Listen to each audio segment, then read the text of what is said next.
We welcome you back to Arizona. A warm day. Spring training continues in the Cactus League. We welcome you to Peoria, Arizona, and the Peoria Sports Complex. Hardly a cloud in the sky as we play day baseball. It's the Cleveland Indians and the San Diego Padres. Hi again, everybody. I'm Don Orsillo, joined by Mark Sweeney. Today, we'll see Bob Scanlon in a bit. Well, Mark, today at second base and leading off for the Padres, Ian Kinsler, a guy that's been added by the Padres who comes from a World Series team. Yeah, very good ad. And you think about Ian Kinsler, a lot of fans probably don't know them in the San Diego area because he's played his majority of his career in the American League.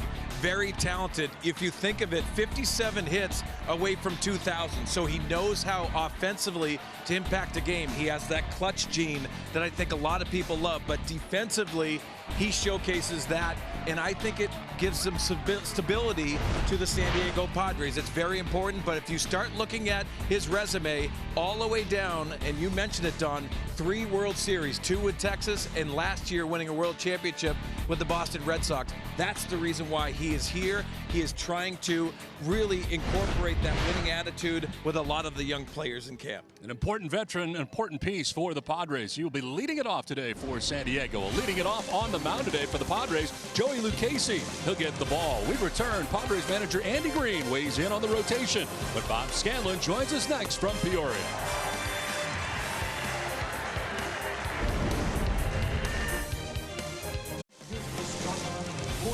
Back in Peoria as Joey Lucchesi gets ready for his start. For us, getting ready on the field, Bob Scanlon.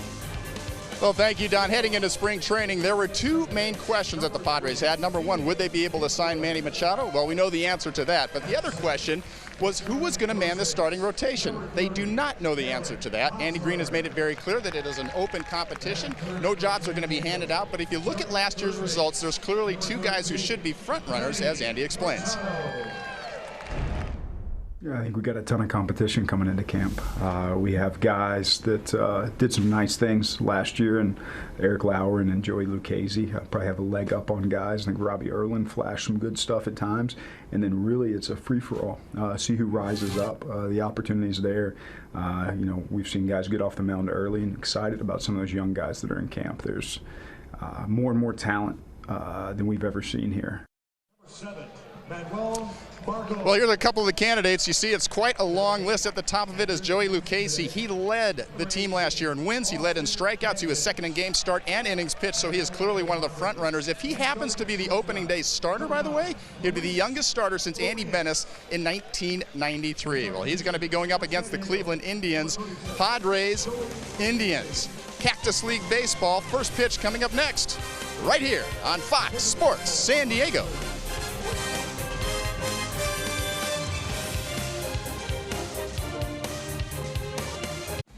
In 2018, Joey Lucchesi earned an early season call-up and made a solid impression on the mound.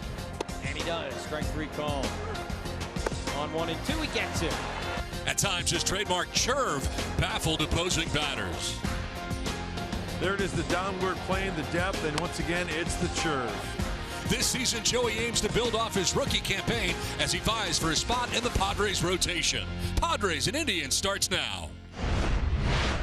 Joey Lucchesi on the mound, ready to work here today. Today's pitcher profile is brought to you by Cox Communications. Yeah, you think about it, when Joey Lucchesi was on the mound, you expected a certain degree of consistency. Moving forward, Joey Lucchesi has to add to his repertoire and possibly pitch deeper in the ball games. Lucchesi 8-9 last year in 26 starts during the regular season. Jake Bauers standing in here for the Indians. And the first pitch of this one is chopped foul outside of first. Jake Bauers getting the start at first base today for the Indians. Last year in 96 total games, 11 homers, 48 runs batted in. Now Terry Francona's Indians were swept last year in the American League Division Series by the Houston Astros. Lost 2 games at Houston, and the only game of the series played in Cleveland. Bauers swings through that and finds himself down 0-2. Good two-seamer by Lucchesi, also pitching in to left-handers.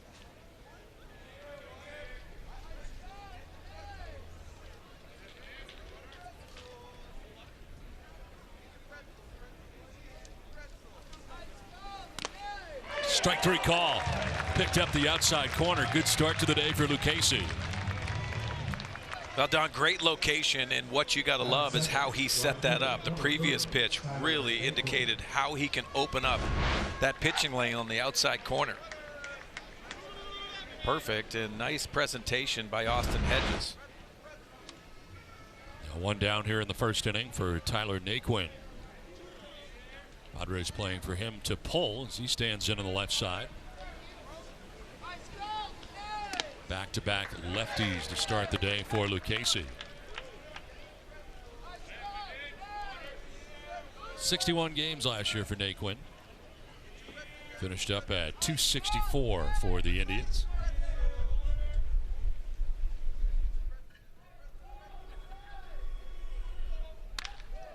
Skies one to left center field. Myers and Margot, and Manny Margot calls off Myers. Makes the catch, 2 down. Let's check out the rest of the Cleveland Indians starting 9 for Terry Francona today. Jake Bauers at first, Tyler Naquin in right with Jose Ramirez at third base. It is Hanley Ramirez, the DH, in the cleanup spot. Kevin Plawecki does the catching. Greg Allen in center. Jordan Luplow in left field with Ryan Flaherty at second base, and Eric Stamets at shortstop bats 9th. 2 down for Jose Ramirez. Now the Indians finishing in first place last year in the American League Central for the 3rd straight year, and big year again for Ramirez. 39 home runs, 105 runs batted in. Wasn't much of a race at all in the AL Central last year. They finished 13 games in front of the second place Twins and 33 games in front of the last place Kansas City Royals in that division. You know what, Don, I think that's what hurt him going to the playoffs. It wasn't that need to win down the stretch. Everything was sewn up, and sometimes mentally you can take a back seat. Not playing those important games, I think it affected them in the playoffs. Ramirez to right field. Franchi Cordero backpedaling a few steps, takes care of it. Nice first inning for Joey Lucchese. 1, 2, 3. Padres are coming up from Peoria.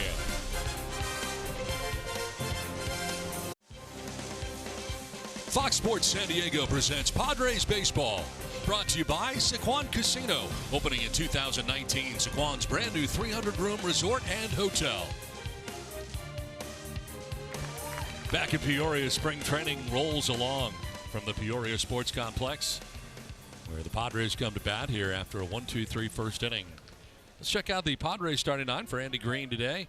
Ian Kinsler leading it off at second base with Eric Hosmer at first, Manny Machado at third, Franmil Reyes, the DH, with Will Myers in left field today, Franchi Cordero in right, Manuel Margot in center. Austin Hedges does the catching, batting 8th, and Luis Urias at shortstop bats 9th. Here is Ian Kinsler. Played a total of 91 games for the Angels last year before going to Boston for 37, combined 14 home runs last year. First World Series championship, his 3rd World Series here in the first 2 as a member of the Texas Rangers. But as you mentioned off the top in the open, this guy is a big piece of the leadership role of veteran infielder. Yeah, this is a guy that prepares like no other. I think at 36 years old has an awareness about him that I think the Padres and guys in camp are noticing. And he's going to be the example. I don't think he's going to be a guy that has too many conversations with a lot of guys early in camp. He's just going to show this is how you're supposed to do it. This is how you're supposed to have that work ethic to get prepared for a game. Kind of lead by example. Kinsler, a great infielder, 2-time Gold Glove Award winner. Starting at second base, and a guy who has led off quite a bit in his career. Yeah, 57 hits away from 2,000 in that career. On the ground to short. Stamets, the shortstop, throws him out, 1 down. Today's pitcher profile is brought to you by Cox Communications. Shant Bieber on the mound. The tall right-hander, and what a year he had last year. You see the 19 starts, but high ERA. That's the American League, making adjustments, but power fastball, good slider, and a curveball to go along with a changeup. 1 down in the first inning for Eric Hosmer. Taking a look at this lineup today, and this is, I think, comparable to what you may see on opening day. Yeah, and you're wondering who's going to be in that 2 spot. I think Eric Hosmer is going to get a little more pitches, maybe more fastballs with Manny Machado behind him.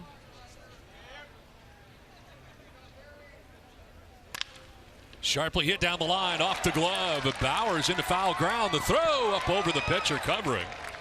And Hosmer will reach at first base. Well struck down that first base line. Bowers with a pretty good bid, diving, got a piece of it, but flip toss ends up over the pitcher Bieber. Well, a nice effort by Bowers going down the line, but just off the heel of his glove. Then the scramble and then the toss. One out, one on. Manny Machado.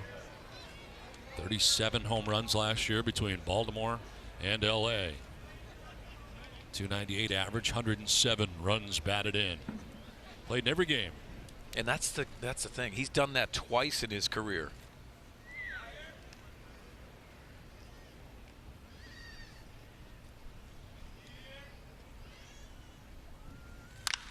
Fly ball, opposite field. Naquin going back onto the warning track in front of the wall to make the catch. Hosmer tags and bluffs. He'll remain at first. Machado made a bid there for his first home run of the spring. Fly out front, number 2. We're going to see this swing, and this is handling a ball at the top of the strike zone. Maybe just off the end, just a little bit. As he squares that up, that's over the fence. A nice showcase for the swing of Manny Machado. 2 down here in the first inning. Franmil Reyes DHing today into 87 games last year for the Padres. Hit a 280. First big league experience for Franmil. Fooled on the breaking ball.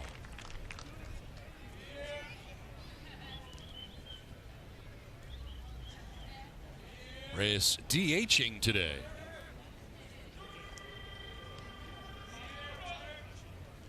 16 home runs in those 87 games played for Reyes. Fooled again, 0-2. See Bieber with that late breaking slider. That's where he gets a lot of those strikeouts with. You can see he can also set it up early in the count.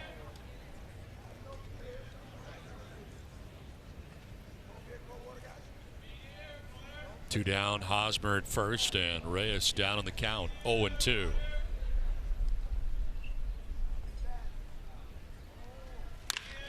Line towards the gap in left center field. That ball is going to get down to the track of the wall.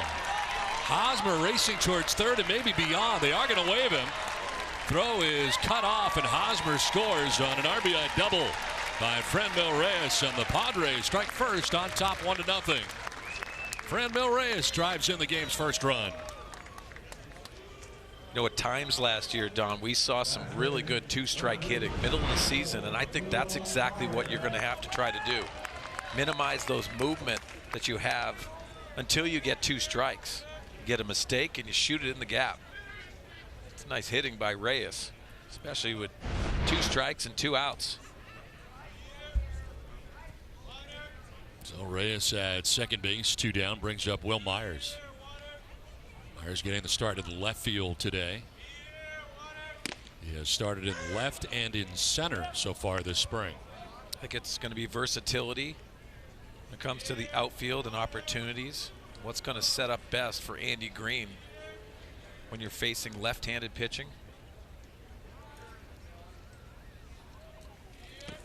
Oh, it bounces in. Plawecki able to block it.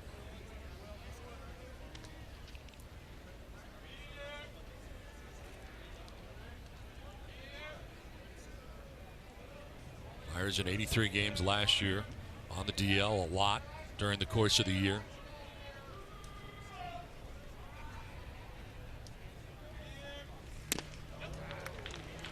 Now, Andy Green's got to be very pleased with going into spring training this year. A lot more depth at every position, really. Yeah, depth, competition. I think Andy Green understands that the outfield is going to have to shake itself out. Unfortunately, Travis Jankowski came up with an injury yesterday, going for an MRI today.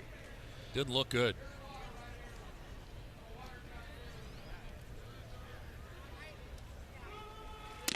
On the outside corner for strike 3, ends the first inning. But an RBI double for Franmil Reyes. Padres have a 1-0 lead.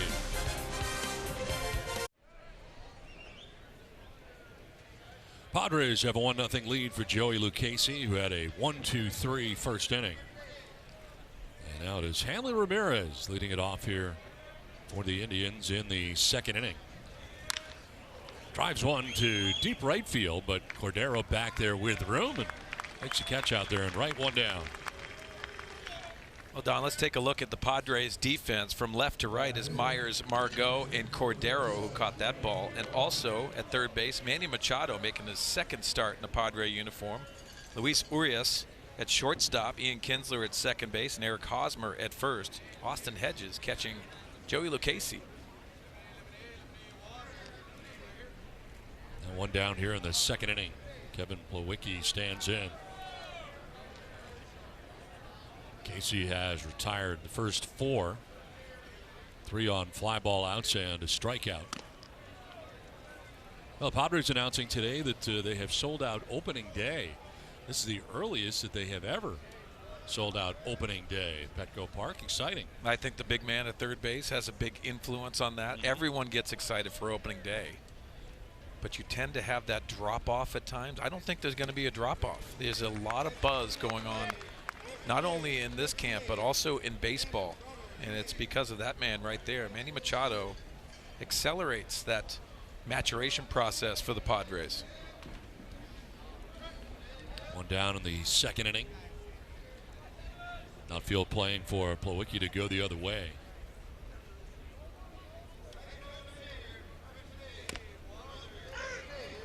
Jumps ahead 1-2. How many open days for you? What's this going to be? My 4th Padres opening day. And then how about total? Total, this is my 19th Major League season. It's incredible. It never gets old, does it? No. Always special. Nothing like opening day. It's really special, and we have to feel extra special in San Diego because about opening day in the Midwest in March. Margot back on the edge of the dirt of the track. Brings it in, 2 down. Yeah, Northeast isn't much fun either. No. I'm sure you can have some snow squalls, maybe. I don't know if you really want to perform in that type of weather. Wonder if that went into Manny Machado's way of thinking, coming to San Diego on opening day and being the nice sunshine. Now, I always thought it was tough for players after being in Florida, especially all during the spring, beautiful weather, and then all of a sudden you're freezing. First month, maybe 2. Yeah, and I think that opening day maybe be a little, it's warmer for everybody, but that next day, it gets really cold. Here's Greg Allen with 2 down in the second inning, 5 in a row, retired by Lucchesi today.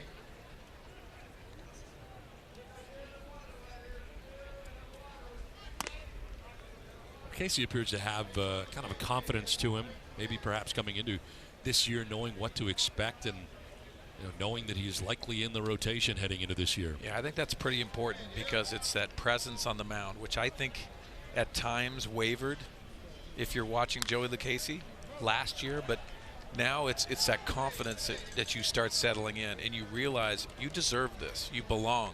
Now it's about how I can get that much better, and they both have that mindset. I think everyone in camp's starting to think of Lucchesi and Lauer. Who's going to take that next step? And that's going to be pretty important moving forward. Finished the year 8-9 last year, 4.08 earned run average, and 26 total starts.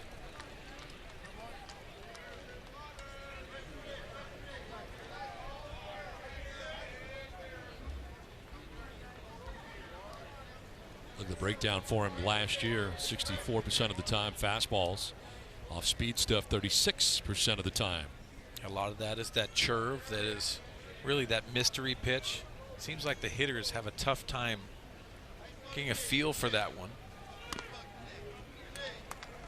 But I think moving forward, and all pitchers talk about how they can sequence better, how they can handle certain tendencies that they had in a rookie year where you don't think of it too much, you just want to pitch. Now he can settle in and give different looks.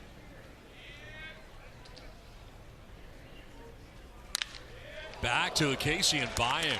Kind of threw him there into center field. Sharply hit by Allen. First base runner to reach today for the Indians. San Diego State Aztec. I've heard once an Aztec, always an Aztec. Shoots the ball right past Joey Lucchese. Kind of got handcuffed there, got back on him in a hurry. So 2 down, Allen at first, and it brings up Jordan Luplow. 88 games in AAA, 37 games in the big leagues with 3 home runs. Luplow will take strike 1. Well, there's always things that you have to work on, and I think this is a perfect situation here with 2 outs. You have Allen, who has very good speed at first base, and Joey Lucchese has to do a good job holding runners. This is some of the things you want to work on early in camp. First time out of the stretch today. This one is carved foul, 0-2. He's forced Allen to go back and take a jab step towards first base because he's giving different looks. That one, a modified slide step. Not the full? Not the full. The full Monty.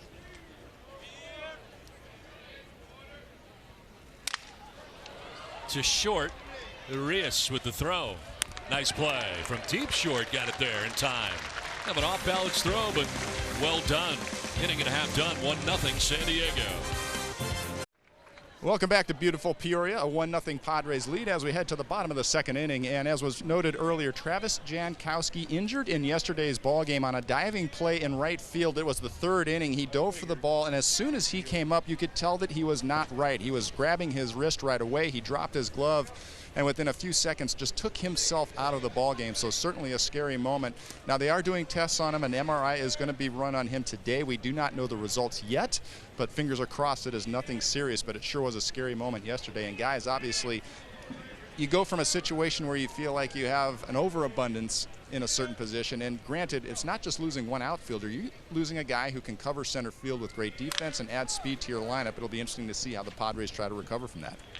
Yeah, it can happen quickly, and I think you look at it, Swing Dog heading into spring training, really you just want to get out of it healthy, and you always worry about that aspect of spring training. Yeah, and you think of Travis Jankowski, he gives that element that a lot of the other outfielders don't have, and I mean this in all due respect. Travis Jankowski, when the ball's in the air, you expect him to come down with it, and the versatility he can add to Andy Green, especially defensively late in ball games. That is going to be something that hopefully he has not missed for a long period of time.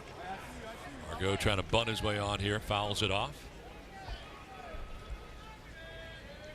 Plus, I think if you look at Travis Jankowski, he's the type of guy that is starting to mature into a game that's very dangerous, and it's a weapon. And I love being around him as a person, but also he's putting a lot into his craft, and the confidence is definitely rising. This is a bad time to get injured. Yeah, and an important spring training for him, too. Really got a feel for him here if it is indeed bad enough to keep him out for a while. As Scan said, they are going to do an MRI today. But it didn't look good. And Don, you know what? You always mentally, if you're not an everyday player, and I say that about Travis because he's still trying to get to that point. Every spring training feels like it is a must, and every day is so important when you're in that role. He's getting a chance to play on a regular basis so far down here in the spring as well. 24-year-old Manuel Margot batting here with 1 down in the second inning.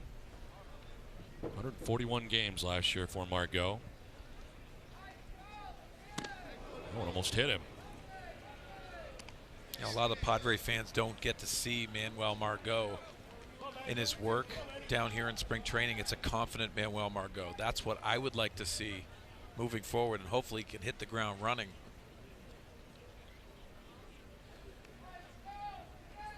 Payoff pitch. And he goes around. According to home plate umpire Bill Miller, rings him up. Second strikeout for Bieber, 2 down.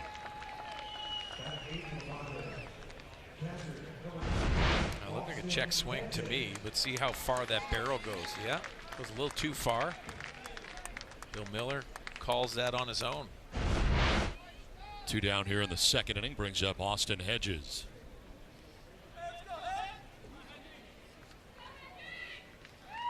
Hedges getting the start today. Caught 91 games a year ago. Hitting at .231.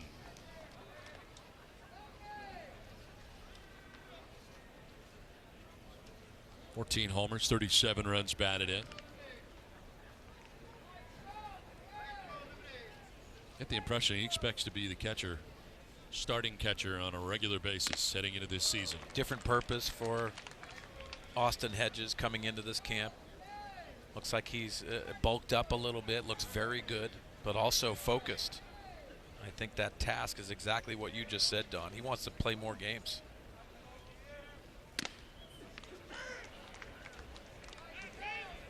Parts of 4 years in the big leagues with the Padres.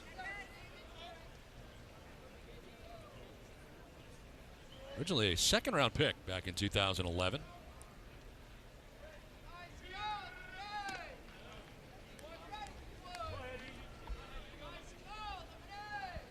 Now last year kind of went backwards as far as the home run total. 14 home runs last year as compared to 18 in 2017. Little check swing grounder that Bieber, the pitcher, will grab in. He'll take it all the way to first base to end the inning.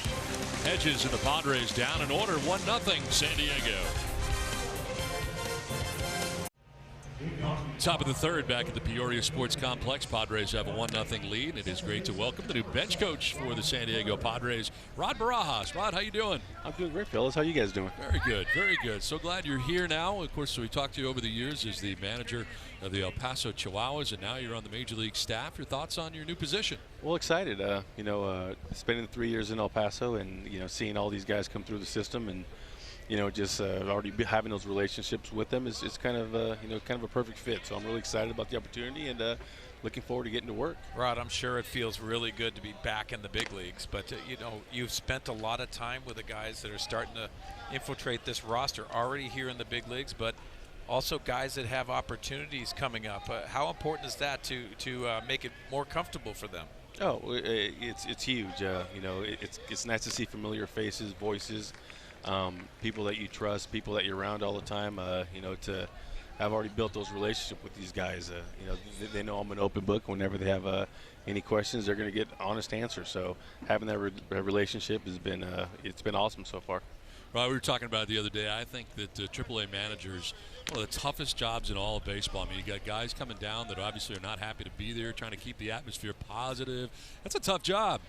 It is. It can be tough, but I feel like our organization, our scouts, they go out and when we bring in 6-year free agents, we're not just bringing talented guys or guys who put up numbers. We're putting guys who have good characters, because one guy can absolutely destroy a clubhouse. And when you have prospects and young players coming through that are really important, valuable, with a ton of talent, you don't want to expose them to guys who might have negative attitudes. So I think we've done a great job of bringing in the right type of players to help mold these young kids.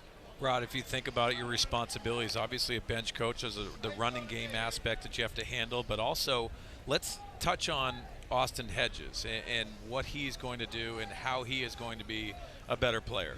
Well, I mean, Austin is the leader. He's the leader of this team. He goes about his business the right way.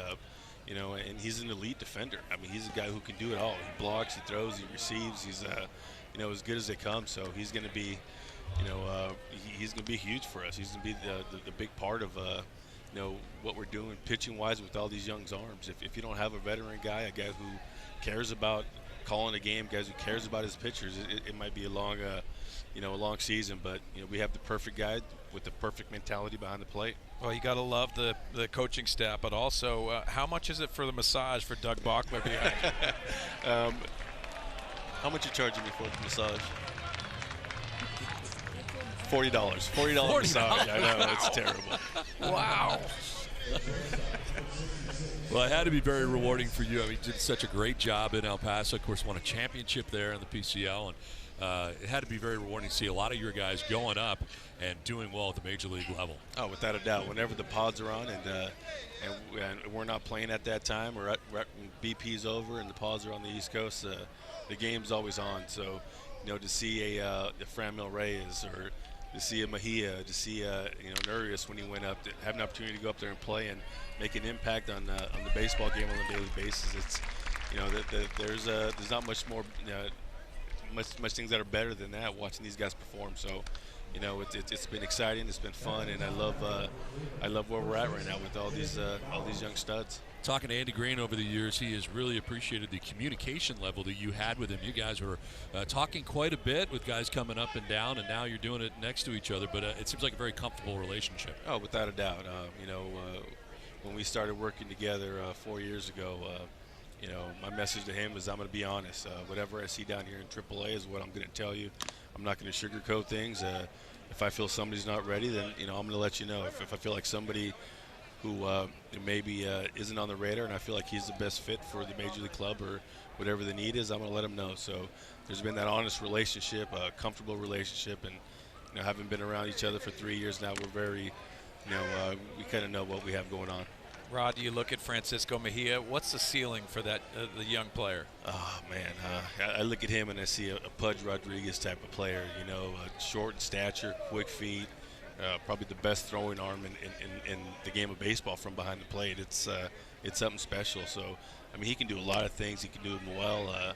He's really taking ownership this spring on his receiving. That's probably the biggest flaw that he has right now. It's just, catching the baseball, making it, look good to the pitcher, to the umpire, and he's taking ownership of that. He's out there early every single day. After the games are over, we're watching video together, and that's the thing. You have to have that care factor, and right now he definitely has that care factor, and we're steadily seeing improvements. Did you play with Pudge Rodriguez in Texas? I did not. He left, and then I came in. I took over for Pudge. I kicked him out. You made him expendable. Yeah. Rod Barajas joining us from the dugout, the new bench coach for the Padres, with 2 down here in the 3rd inning. And Jake Bauers batting here, second time through now for Joey Lucchesi. Chirped him. Nicely done. Hey, Rod, thanks very much. No problem, fellas. Anytime. 1-0 Padres at the end of 2.5 from Peoria. We head to the bottom of the 3rd where the Padres lead 1-0 over the Indians. Padres spring training baseball is always live with MLB At Bat. Follow the action through game day, watch video highlights, and track stats, standings, breaking news, and more.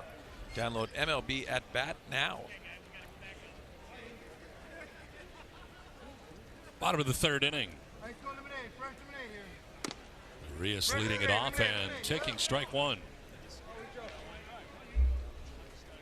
Urias making his Major League debut August the 28th of last year. Total of 12 games in the big leagues before the hamstring injury. Kind of ended his year prematurely last year. Yeah, what sticks out to me is that first inning and that diving play to his left. We always heard about his offense, and now he announced himself with that great defensive play in his first game. Just continuing to be healthy through spring training. Very important for Urias. Saw Matt Strom warming in the pen. Important spring training for Strom, too, trying to be in the rotation as well. And we saw bits and pieces of longer outings for him last year, 3 innings at a whack sometimes. Yeah, I think health has a lot to do with it. And I think that left knee issue that he had 2 years ago with the Kansas City Royals, I think still comes into play because you want to have him completely healthy. I would love to see him in the rotation. I would too. He has the versatility. I think he adds certain pitches to his repertoire that sometimes you might want to minimize if you're coming out of the bullpen, and how you can pitch in the game. But I love what Matt Strom always says. He said, I don't care what role I'm in. Just tell me and I'll take the ball. There's a lot of value in that. Urias fouls it back to the screen.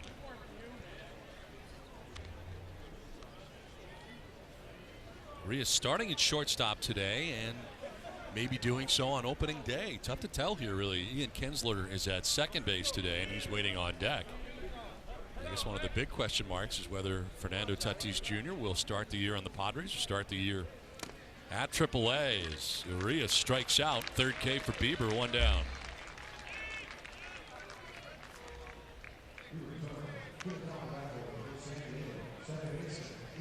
Here comes Ian Kinsler. Veteran grounded out to shortstop in the 1st inning, 0 for 1.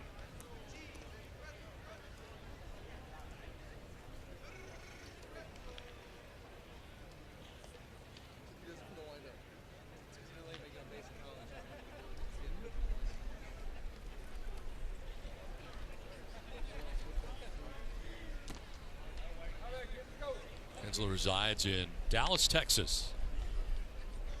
First time with the Texas Rangers. Broke into the big leagues with the Rangers in 2006. Was a Ranger until 2014, then the next 4 years with the Tigers.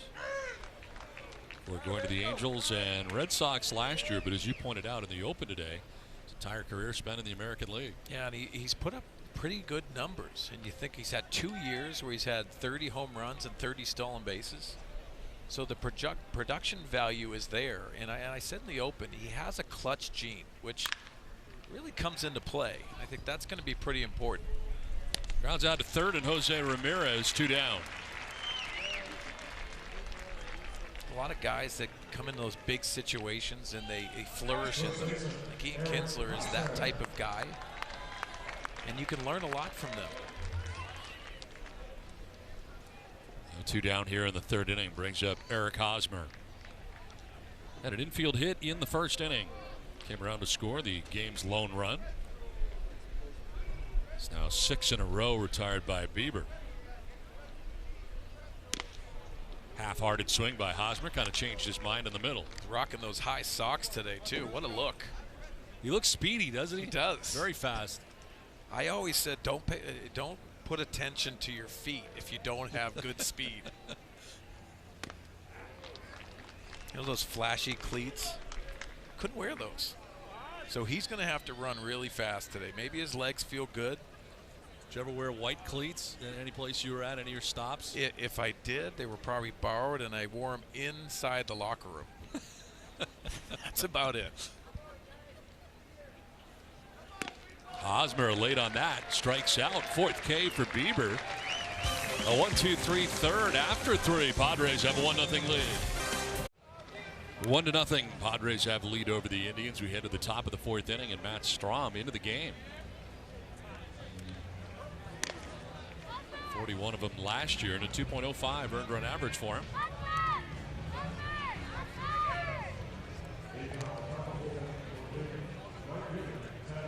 Vying for a spot in the rotation now. I think there's open spots, and who's going to grab it, how they're going to extend Matt Strahm, because even if he slips into the bullpen, like that's a weapon you can use, especially in those winning situations. Luis Torrens takes over in behind the dish. New battery now as Austin Hedges comes out of the game. And it's a strike to Tyler Naquin. Hey, pretty good today for Joey Lucchesi in 3 innings. Looked very comfortable. I liked how he in between pitches, he was ready to go. Looked like he was locked in.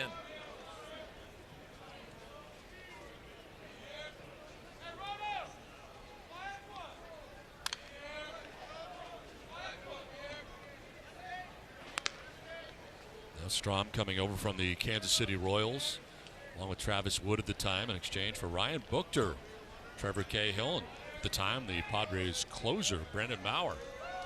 You think about Matt Strahm, I think if you start looking at certain comps and what he can do, obviously he has the stuff. We've heard it from manager Andy Green about how he can start. But if you extend him and have that ability, you can still put him in that bullpen. He can be a long guy that's very similar to what the Milwaukee Brewers use in Josh Hader. Josh Hader had an incredible year last year, but it's a guy that gets swing and miss for multiple innings.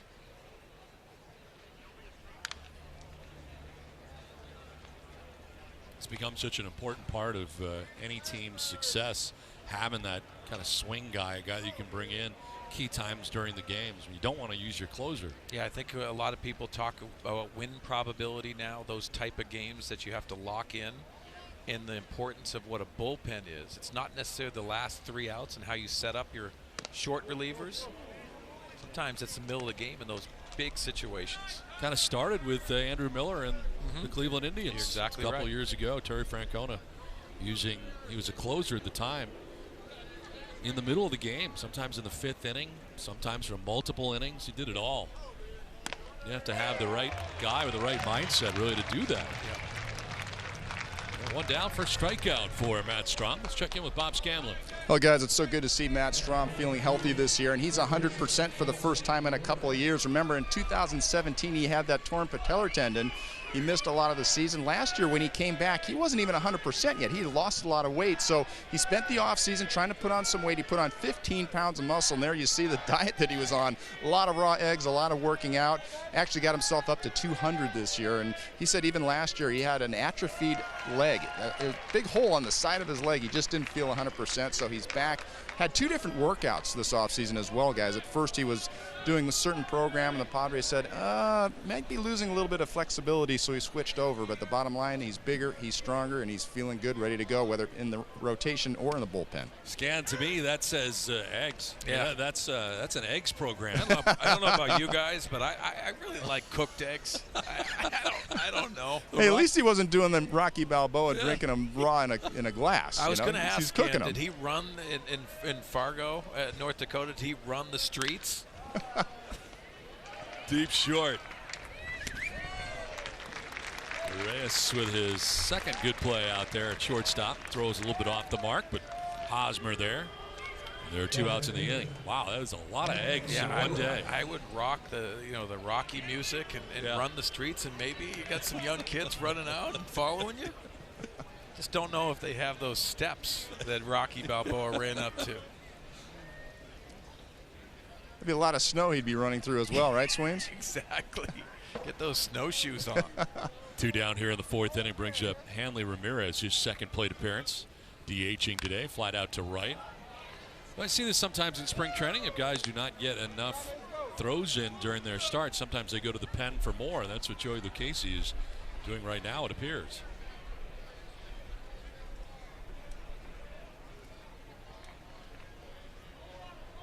Ramirez batting here with 2 down in the 4th inning.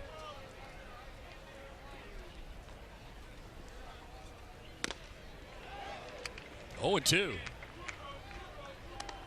There's Lucchesi, who worked 3 innings today, giving up only 1 hit, struck out 3. Didn't throw a lot more pitches, but did throw more in the pen. Yeah, pretty efficient. Maybe that's the reason why he wanted to extend himself just a little bit more. So a good day of work. Effective pitching in his 3 innings of work. 3 Ks today.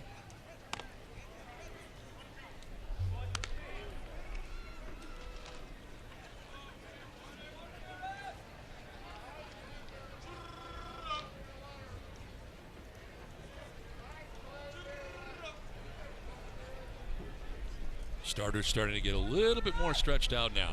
A lot of second starts going around. This one to right field, and Frenchie Cordero making his way in. Nice 1-2-3 inning from Matt Strom with relief. We played 3.5, 1-0 San Diego. 1-0. Padres have the lead as we head to the last half of the 4th inning. Manny Machado will be leading it off here against the new Indians pitcher. Dan Otero comes into the game now for Cleveland after 3 innings from Shane Bieber. 61 games a year ago. 2-1 with a 5.22 earned run average last year for Otero. Well, Bieber looked very good today for the Indians. Yeah, looked very comfortable. Obviously, that mistake to Reyes is the difference in the game right now. But both starting pitchers settled in very nicely. Had some put-away pitches and the fastball command. Dan Otero from Miami, Florida. Ready to deal with Manny Machado, his second plate appearance of the game. Machado flied out to the warning track in right field in the 1st inning.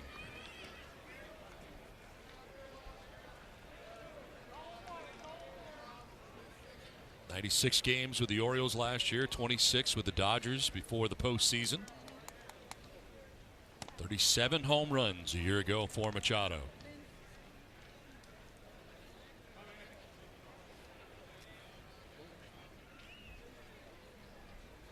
Fourth season with the Indians for Dan Otero coming up here. Time with the Giants and the Oakland A's prior to going to Cleveland.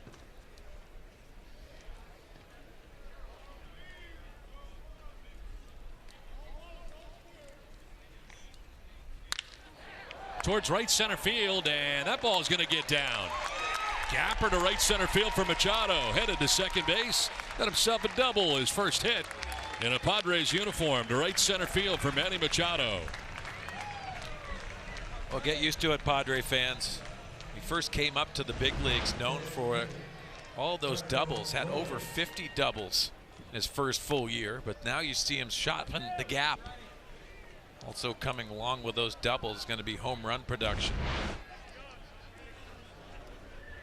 Machado at second base, and Franmil Reyes coming up. It was Franmil's double in the first inning that drove in the game's only run. Great to have with us from the dugout, Austin Hedges. Austin, how you doing? Doing good, guys. How are you? Good. You look terrific coming into spring training. How do you feel? Feel great. Feel great. It's I mean, it's a great squad here. I mean, you see the lineup we threw out here today? It's pretty solid. Yeah, it's not bad. Hey, I like the unbuttoned look too. Let's not shy away from that, because that's a great look. Do you want more? I don't know if I can ask for that comfortably. Tough throw across the diamond, gets away. Machado will move up to third. Reyes headed to second, but he will be out at second base. So an errant throw, but Reyes thrown out trying to get to second base. Machado did advance. Austin, I want to ask you about spring training so far. I know it's so important for you to catch so many different guys during spring training. Yeah, I mean, I'm trying to catch as many guys as possible. Obviously, we have so many young guys here in camp that, I mean, we expect to be in the big leagues at some point this year. We got so much young talent, also some good veteran arms. So the more I can catch, obviously today, going back-to-back after yesterday, getting to catch Joey. I mean, he was so good today. He's always good, but I was pumped. He got a strikeout on a curveball on that last pitch, which was really good for him. If he's got a curveball going along with that curve he's got, I mean, he's going to be nasty. He's going to be tough to hit. Austin, how can Joey Lucchesi pitch deeper in ball games, in your opinion? I mean, I think it's just experience. I mean, he had the numbers, he had the outings last year to be able to do it. I just think it's the experience of having a full year under his belt, you know, having a good camp now, and then rolling into the season, kind of knowing. I mean, at least going into camp, he's our horse. He's our guy right now that we expect to take the ball every 5 innings and keep us in ball games. So, I mean, obviously it starts with strike one. When he gets strike one, I mean, he's going to be able to. We know he can get his strikeouts, but I think a big learning experience for him is knowing he doesn't have to strike everybody out. It's, you know, I think one thing what's big is we want to get guys out in 3 pitches or less. If we can get guys out in 3 pitches, whether that's a strikeout or not, I think that's how he's going to be able to get deeper. You know, big buzz around camp of the young talent coming. You caught Chris Paddock for the last 2 times, and your impressions of the young right-hander. I mean, there's nothing really needs to be said about his outings. He's such a competitor. Obviously, the stuff speaks for itself as well. But the presence that he has on the mound, he's got the makeup of an ace, and I think that's what we expect out of him. He's got a special fastball. I heard some guys in Texas yesterday talking that his fastball looked like it was 100. And that's the stuff that I want to hear. I want our donkeys like that to be saying, you know, it looks like he's throwing 100. And he's another guy that we expect to be in the big leagues at some point this year and take the ball and put us in position to win a championship. We saw a video of your expressions when you found out that Manny Machado was coming to the San Diego Padres. How much fun is this to be a part of now after it's been a tough couple of years here? Now you take a look around, you look at this lineup, as you mentioned. It's an exciting time to be a San Diego Padre. It is an exciting time. I mean, we've got such a good group of guys here. I think we did a nice job the last couple of years of kind of building the foundation of who we want to be and the culture we want to build on. And adding a superstar like Manny Machado is huge, and the presence that he exudes when he shows up to the ballpark every day, it's something special. It's something that I've really never seen before. I mean, he acts like a true pro, a true professional every single day, and obviously he's going to play the game the right way, and he's going to put his numbers up. But I think just having his presence in the lineup is going to make that lineup a lot deeper and a lot stronger. How comfortable are you coming in for this spring training? I mean, a guy who is used to being at San Diego Padres spring training, is it comfortable now for you as more years progress?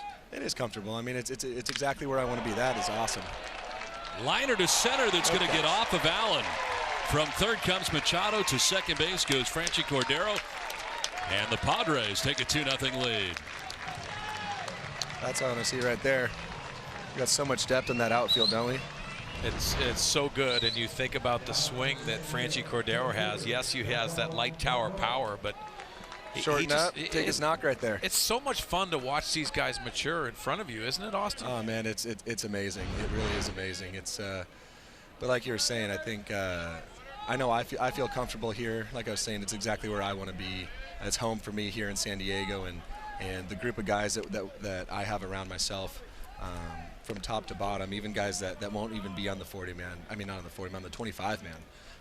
We've got 40, 50, 60, 70 guys that could be thrown in here at any time, and I know I personally have full confidence in every single one of them. 91 games you're in last year. I get the feeling you want to play in more this year. Yeah, I mean, I've got pretty lofty goals for myself, and I know games played is definitely a big one of them. I think the value that I bring behind the plate with handling the pitching staff, the more games I'm out there, the better.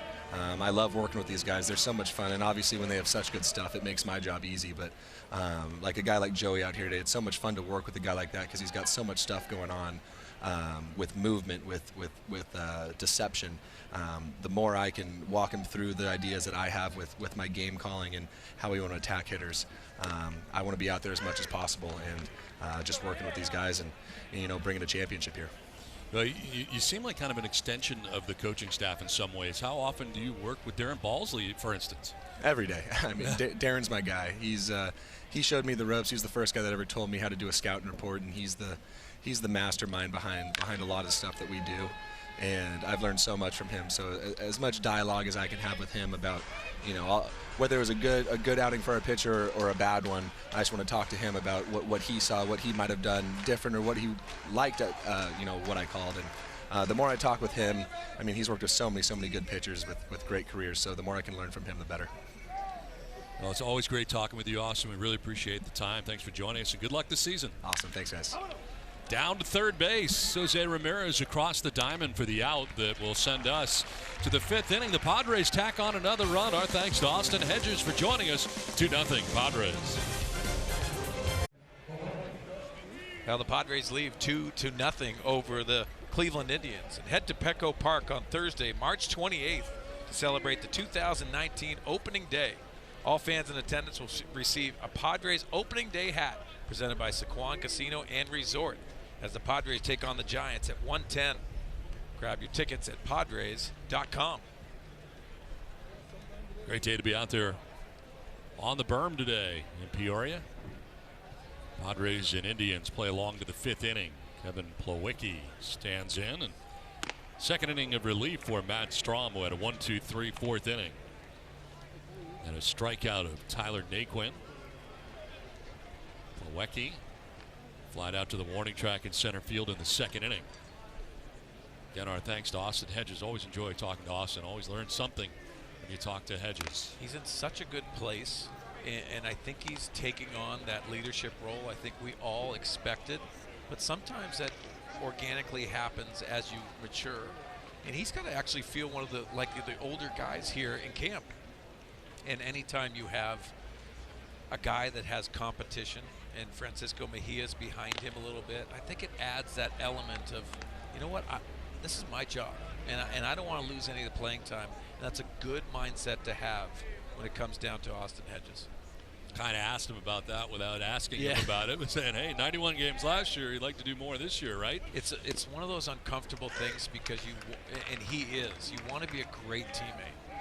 But it has a lot to do with, this is my job. And there's a separation process. And when it comes down to spring training, you have to mentally be focused on yourself individually. And I think Austin has to teach himself that.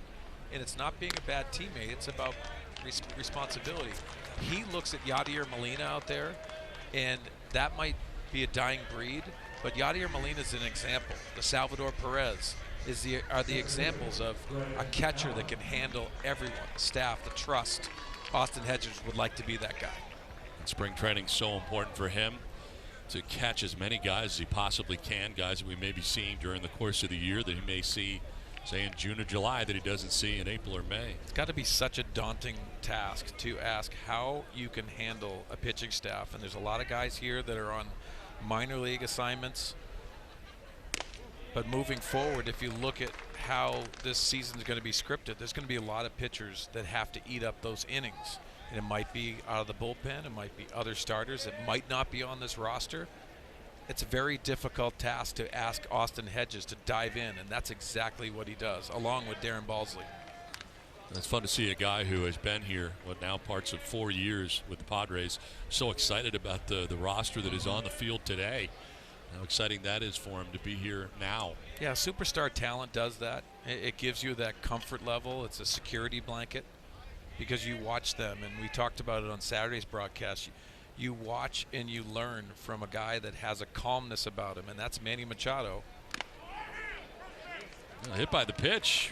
First two have reached here against Strom in his second inning of relief. A walk and now a hit batter. So 2 on, nobody out. Looks like he wanted to elevate that and pulls it a little bit more to his glove side.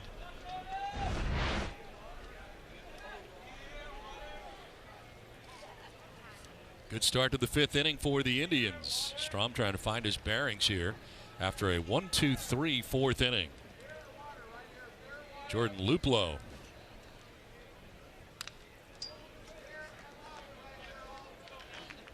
Just joining us, Joey Lucchesi today. 3 shutout innings, allowed only 1 hit, and struck out 3.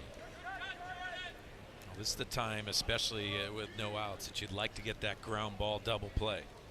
Ian Kinsler, that veteran presence in the middle of the diamond, always communicating and knowing how important this situation is here.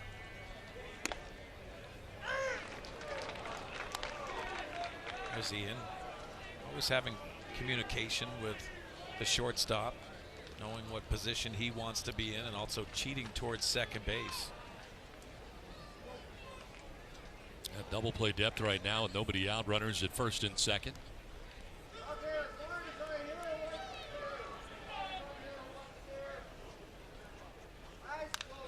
Luplow fouls it back, hangs it 0-2.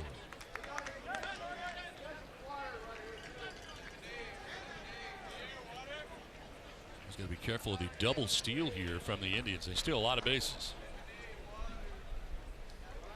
Led the majors last year with 135 thefts. A lot of the guys are not here today that are part of that speed game that they play. Popped up foul. Luis Torrens over by the Padres dugout, drops the baseball. Tried the basket style catch in and out of the glove. Looked like he had it all lined up and had some room. It seemed like to slow down right around that railing situation. I think he had more space than he really felt. You can see him slowing down just a bit and playing it off to the side.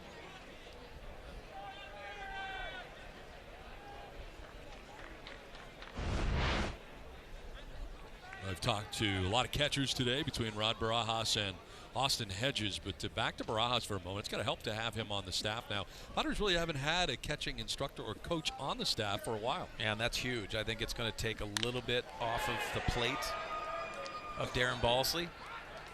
Myers out there makes the catch for the first out of the inning, gets it back into the infield. Now, constantly we hear about the scouting reports and how Darren Balsley works with the catchers and gets them on the same page. Now you have a presence where Rod Barajas can also be in those meetings and have communication with what he expects from the catching position.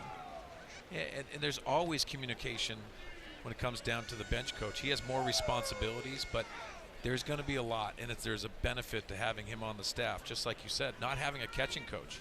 Rod Barajas now checks that box for the Padres. 1 down, 2 on, and here's Ryan Flaherty for the second time today.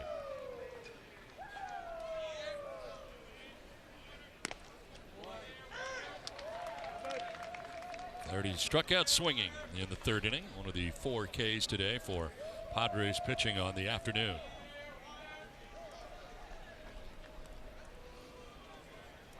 Flaherty going up in Maine where he went to college. Yeah, his father, Ed, is at the University of Southern Maine, who's in his 32nd year as the head coach.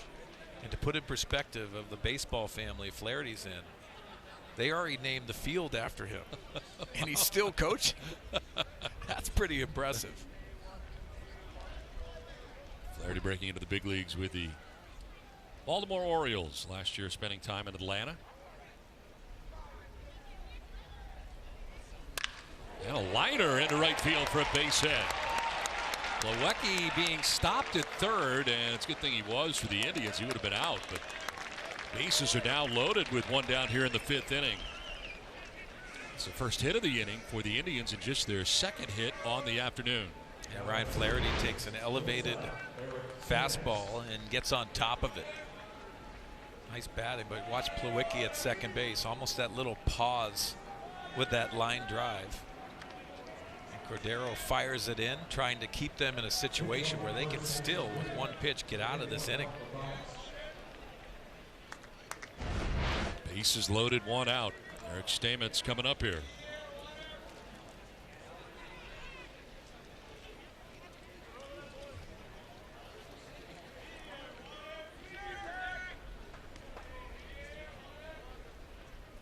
Stamets grounded out to short first time up and now pops it up. Foul ground first base way. Hosmer over by the dugout, makes the catch. So Stamets fouling out, 2 down. You know, we've heard in other broadcasts, and I think Mark Grant says it perfectly when it comes down to spring training. Yes, you want to have clean innings, but when you don't, and Matt Strom's in a situation, bases loaded, 1 out, how you get yourself out of it. That's what the scenarios you want to put yourself in at times during spring training. There's a lot of value to that. If you have a dominating spring training, you don't get runners to be able to handle those situations. Really not used to it. Jake Bauers 0 for 2 today. Batting with the bases loaded, 2 down here in the Indians' 5th inning. Pitch runner at first is Matthias, who took over for Ryan Flaherty. Fouled off, and it's 0-1. Well, Matt Strom has the ability to reach back and add on to his fastball, add and subtract with one pitch. He also has secondary stuff to make you foolish. Got to be careful here. Bauers has a lot of power. He's got the good flowing moss going this year, too. I'm not a hair guy.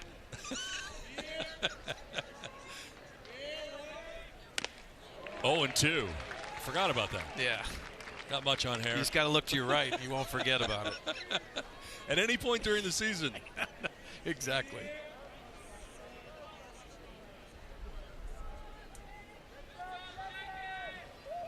Strom jumping ahead here, 0-2. Got himself into a jam, bases loaded. Trying to get out of this 5th inning unscathed.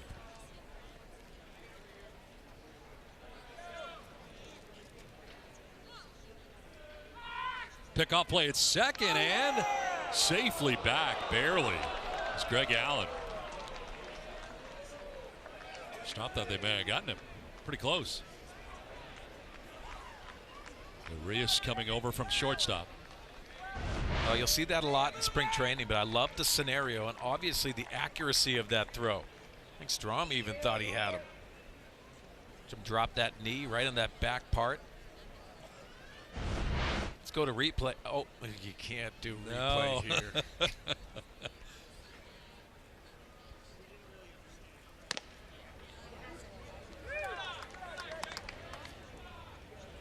Bauers has struck out twice today, once looking in the first, swinging in the third, but both of those plate appearances were against the Padres starter today, Joey Lucchesi. First time Strom has faced him today. Bases filled with Indians.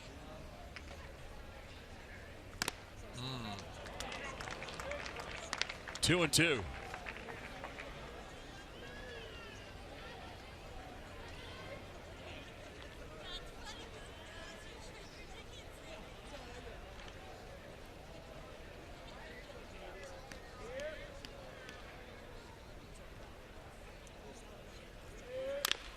Fouls it off himself painfully. Front right leg. Trying to walk it off here. Yeah, so many options for Matt Strom in this situation. You see that high fastball. It's been effective. And also, he has sped up Bauers, and he's thinking of one thing right now, that right foot of his.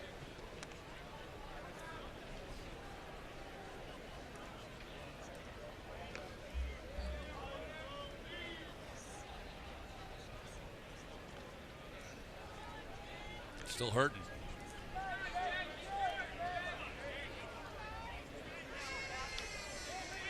Bases loaded, 2 down for the Indians with the Padres on top 2-0. Here in the top half of the 5th inning. Strom trying to pitch his way out of a jam here in the 5th.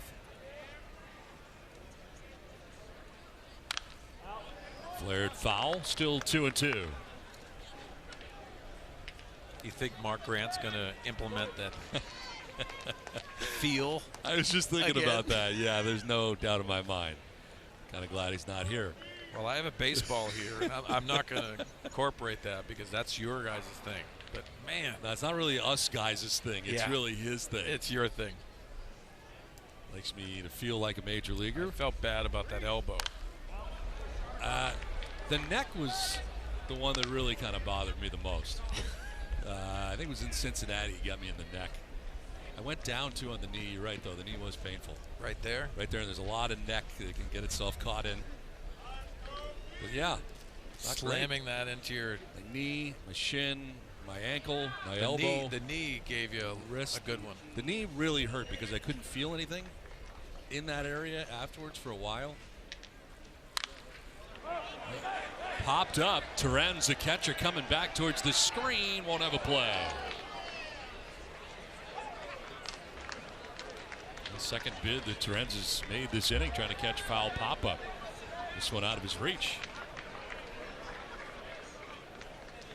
I don't know why he feels the need to do that, really. I mean, it's he just, you know, that it's the feeling of you being in the game. And I like it. I encourage him usually to, in to stay between with us that when it because happens. You need to feel the game for you to be able to announce what really it feels like. I'm on the same page at Mudcat. So I endorse this. You've almost been there like for Fred most of McGriff with a. And you never stop it. Like you could stop it. I Did he go? Yes, he did. They ring him up. Nicely done. Matt Strahm pitches his way out of a bases loaded jam in the fifth. Halfway through, 2-0 Padres. Bottom of the fifth, where the Padres lead 2-0 over the Cleveland Indians. Padres single game tickets for the 2019 season are on sale now. Plan your visit to America's #1 ballpark to watch your Padres this season. View the complete promotional schedule and purchase tickets at padres.com/promotions. New pitcher, old friend Adam Simber into the game here for the Indians, a former Padre. And he's got more moss. Yes. You can see it. And Adam Simber was probably one of the best stories last year for the Padres because right now he was just trying to add a little bit and maybe get on the radar. Pitched very well and was added to that Brad Hand trade. Brought Francisco Mejia over to the Padres. Ended up pitching in the postseason, on the postseason roster for the Indians last year too after the trade. And Brad Hand both. Luis Terens batting for the first time.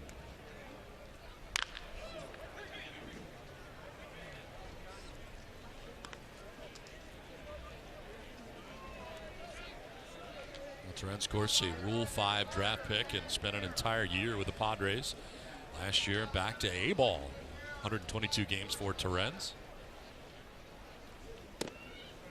Takes over for Hedges, who is 0 for 1 today.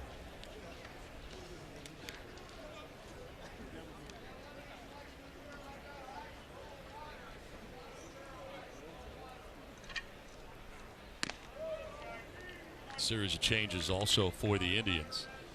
New shortstop Ernie Clement, Matt Mathias, who came into the game pinch running, now at second. Bobby Bradley at first base. And Adam Simber in to pitch for Dan Otero, who worked last inning. Otero went an inning giving up a run.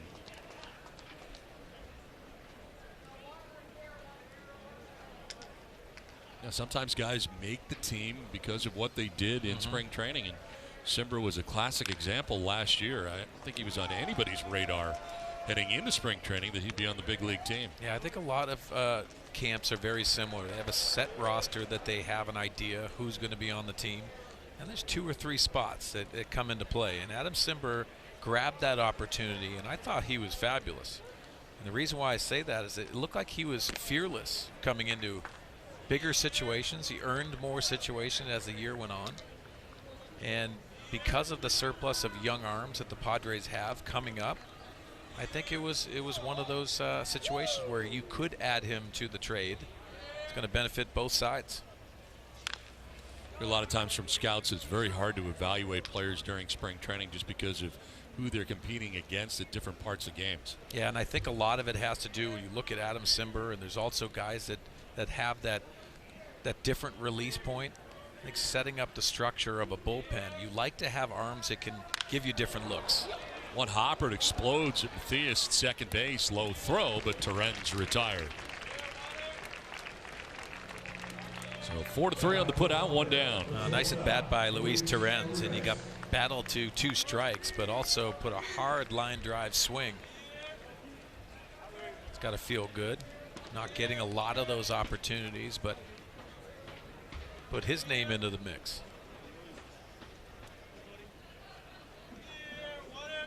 Urias batting for the second time today, grounded out, actually struck out in the third inning, 0 for 1.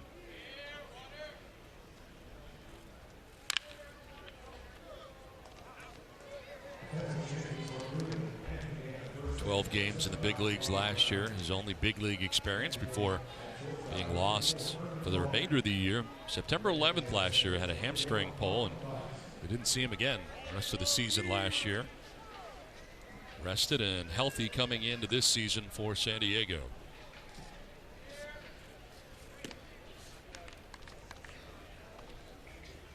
Getting another start at shortstop today. He's had a few of those during the spring here in the early going. Yeah, he played in the World Baseball Classic at shortstop for Team Mexico a couple years ago. Shoots it down the right field line. A fair ball quickly to the right field corner. Urias heading towards second base will get there. Round it with a double here in the 5th inning. That quickly got down to the right field corner in the 340 marker. Well, I love this swing, and the reason why, the first swing in the at-bat was pulled ground ball down the third base line. Then he starts locking it in. You could see him fighting inside that baseball. Perfect balance in being able to shoot this down the line. He is going to hit the ball to all fields. That an extra base pop and also occasional home runs, which we saw last year as Javi Guerra takes over at second base.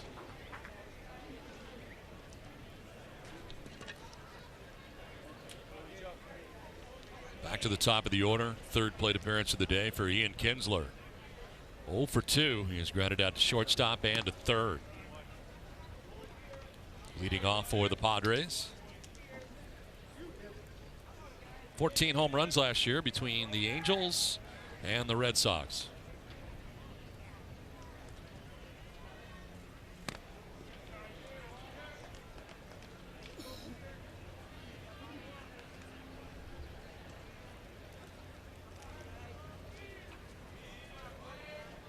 Eric Hosmer still in the game, waiting on deck. Grounded to third base. Jose Ramirez takes a look at second, fires across the diamond for out number 2. No advance for Guerra at second base, 2 down.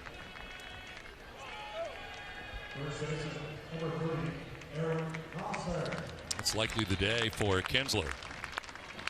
So he grounds out, and here comes the third plate appearance of the day for Eric Hosmer.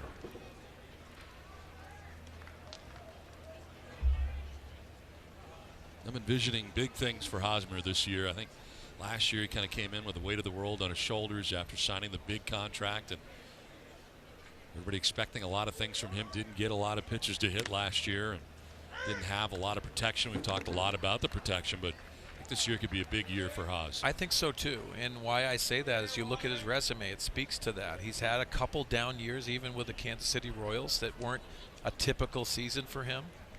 So with the addition of Manny Machado, I think it helps.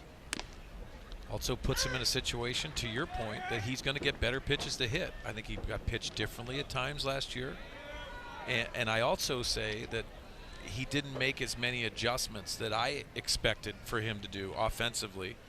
But he still showed up, he played, but that presence of Manny Machado is going to make a difference.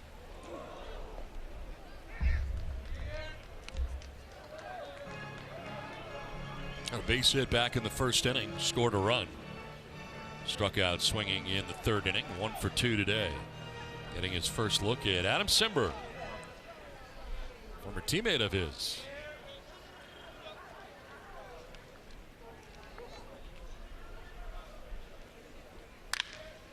Pass Simber to short. Clement from shortstop. Low throw gets away into the Padres dugout. That'll play to run. Guerra will score and the Padres take a 3-0 lead. A bad throw from the Indians' new shortstop. Clement ends up in the Padres dugout. And you know what? I think the happiest guy that seeing that error is Manny Machado. You think about coming out of the game, you see the regulars starting to come out. And this error enables Manny Machado to step in and take his third at bat.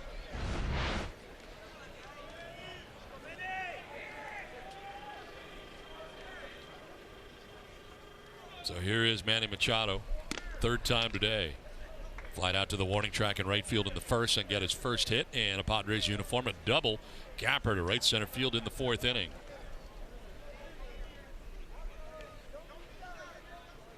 Aderlin Rodriguez is running at second base. Fly ball, center field. Greg Allen wandering in and making the catch that ends the bottom of the fifth inning. Padres add a run, take a 3-0 lead to the sixth. It's a 3-0 Padres lead over the Indians as we go to the top of the sixth inning. The day is over for Eric Hosmer, and he's going to join us right now. Eric, congratulations on a nice outing today. Got your first hit of spring. Should have been a double, maybe. He robbed you, huh? Yeah, it felt good we got the first one out of the way. You definitely always look for the first stuff to knock it out of the way and go from there, so it's good to get it. Okay, we got to talk about spring training adjustments and everything, but we're going to start with your socks and shoes. That is a great look. You got the high socks going and the white shoes. Something new for you this year? Yeah, change it up a little bit. It's definitely spring training out here. The weather's nice, so try and get some pants up, get some nice shorties going, and show the cleats off a little bit. Eric, as a veteran guy, obviously, you don't need to rush into things. This is your third game so far. How long did it take you to figure out the pacing that you need to get yourself ready for a full season? I don't know. I think that's something as you get older, as you get more experience, you kind of learn and you factor into your routine. But you know, we've been getting a lot of good work out here, not only in these games, but we're playing a lot of B games as well, and getting a lot of at bats down there, a lot of situational stuff. So we've really had a productive camp. You know, Eric, looking back at last spring training, when you think of all the things you were going through, coming out of free agency, the new contract, the new team, the new clubhouse, new teammates, a whole new league, how much more comfortable are you just coming into spring training this year? Really comfortable. I mean, you know, just knowing the whole process, knowing everybody in the weight room, knowing everybody in the training room, and you know, no more introductions, just getting right to work, and it's been a lot of fun. And at the same time, you know, I feel like I can help Manny get that process sped up a little bit, you know, because he's kind of going through the same thing I went through last year. So it's been a really good camp on and off the field, and it's been a lot of fun as well. You mentioned Manny, you played against him, obviously. What is it like to have him now in your own clubhouse and protecting you in the lineup and getting a chance to see what he can do over on the other side of the diamond? Yeah, it's a lot of fun. I mean, you know, we've already been picking his brain hitting-wise, defensively. He's helped a lot of guys in the infield already, and you know, we know what he brings to the table. I think a lot of guys are starting to appreciate the work he puts in, seeing his routine every day, and seeing how he goes about it. It's been a lot of fun to be a part of. You know, it's interesting from a leadership perspective. Obviously, you took on a huge part of that role last year, but now that you got several guys here to sort of help out with that, and so it's not all on one guy's shoulders, and you guys all seem to have different techniques of doing it also. Do you think there's a nice blend in terms of what each guy brings? Yeah, no question. I mean, you know, you look in the infield there, you got myself, Manny or Kinsler, a lot of experience, a lot of guys that have played some big-time games in this league. You know, same with the bullpen with Kreger and Kirby down there. So it's a great mix of veteran guys. These young guys are all extremely talented but want to learn as well, so it really does make for a fun camp. Anything in particular that you're working on this spring from the hitting standpoint or on the defensive side? Yeah, always working both sides of the ball. You know, definitely trying to work going the other way, staying inside stuff from the offensive standpoint, and you know, trying to gain that extra half inch or that half step on defense whenever you can. So getting a lot of good work in, getting a lot of you know, good one-on-one time with Ease and Wash on both sides, so it's been productive. They just announced today that it's a sellout for opening day, and it's a 16th consecutive sellout at Petco Park, but this is the facet that they've done it in the last decade. What does that mean to you in terms of the fan support that you're already seeing? I think it shows the fans have the same mentality as us. You know, we're ready to go, they're ready to go, and I think that's you know, the biggest way to prove it. I know everybody's excited for it. I know we're really excited for it as well. Eric, thanks for the time. Thank you, appreciate it.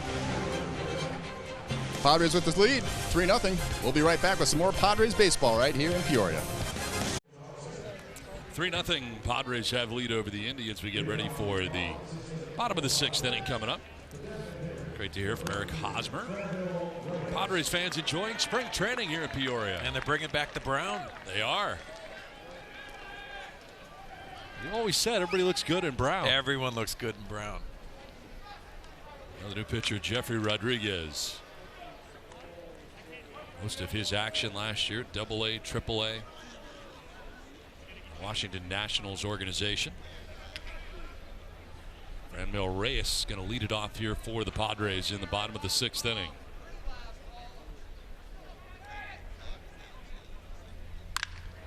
Slap to center. Craig Allen spins around, going to be over his head and want to hop the wall. Reyes headed for second. Throw goes in that direction. It's cut off. And Reyes got himself a long double. That got out there in a hurry. Second hit today, second double for Reyes. It almost seems like he can put his barrel on a bullet. And he has shortened his swing. And you can start seeing that ball is getting hurt. It's a leaning back and driving that baseball. Really is a different swing, though, isn't it? It's much more compact. And it was, you know, what was so good is when he got sent down last year, you were wondering how it was going to be when he came back, because you knew he was coming back. And it was completely different.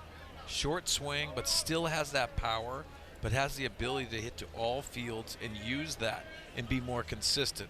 And also that smile. You got to love that. He's got a great personality. Fun to be around, and look forward to watching him play this year as he continues to mature.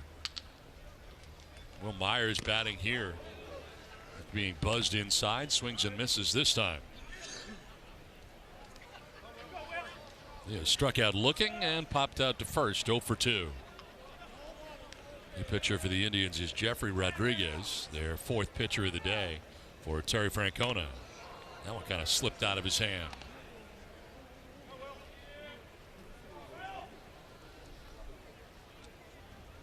Rodriguez takes over for Simber and win an inning, giving up a run unearned. Padres enjoying a 3-0 advantage as they bat here in the home half of the 6th inning. Again, that one buzzes him to the backstop, and to third base goes Reyes. It's not been a comfortable at bat for Will Myers. Well, he's moved his feet 3 out of 4 pitches. And yeah, you're right. It doesn't feel comfortable. You're trying to lock in, just being able to see the ball, and you see this high 90s fastball coming at your lips. Look out.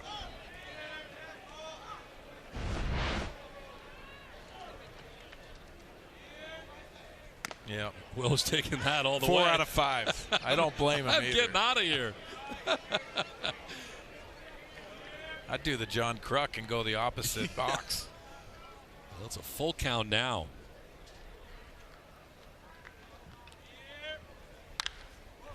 Pops it up foul, off to the right, out of play. Ends up in the aisleway.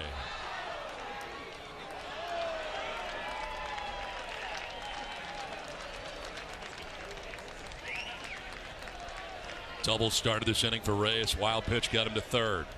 90 feet away with nobody out here in the 6th inning. Good sized lead for Reyes. Ball 4, and Myers works a walk. Just took his first breath as he took that first step towards first base, too, the hole at bat. So first and third, nobody out, and brings up Franchy Cordero. Cordero grounded out to first base in the 2nd inning. Single to drive in a run in the 4th inning. So 3rd plate appearance of the day for the Padres right fielder.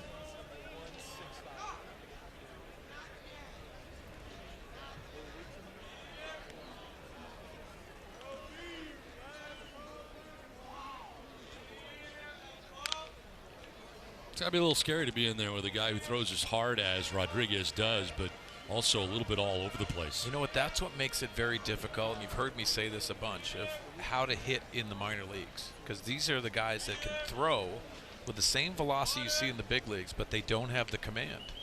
And it's uncomfortable because you're thinking, I don't want to get hit, rather than trying to hit the baseball. Is that why guys, for the most part, don't like rehabbing in the minor leagues? Yeah. You know what? I had it, and it happens all over the place. Remember Mark Wohlers, the closer? I saw him at the end. He had an issue. And well, he threw with the Reds, and they asked me to hit one day early for him, and he spiked a split finger. Split finger fastball was, and I was in there, and I wasn't going to swing, but I knew he was throwing a split, and he spiked it. The next pitch was out of the batting cage, and they stopped it. And it's one of those, it wasn't comfortable. So I scratched the early hitting when I was asked at times. Yeah. You know what? It's not a good idea. It's funny now. I'm sure it wasn't funny then. It wasn't funny then. Yeah, I saw him in the end. He was in Richmond with the Braves trying to figure it out and running into some real troubles and hitting people and throwing it all over the place and just couldn't find it again. One of the greatest teammates, and I don't mean this in disrespect. I loved Mark Wohlers. He just went through that thing where he just could not feel the baseball. And it was not a good thing, because this is one of the best closers when he was on in Atlanta. I thought facing him was one of the difficult tasks. He had a heavy ball, 100-mile-an-hour fastball, but also the split finger to go along with it. Sweet Dog, you available tomorrow early hitting? I'm really not. It was an easy answer after that. I got to see a guy about a thing. I can't. I have a dentist appointment. Yeah, something. Inside out, swinging a foul down the left field line by Cordero. That throws us into, I think I would like to see you take BP against Mark Grant.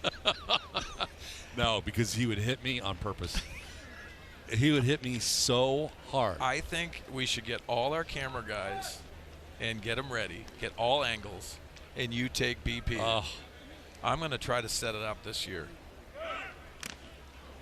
Swinging a foul at the plate. You know how strong he is? He's got the heater.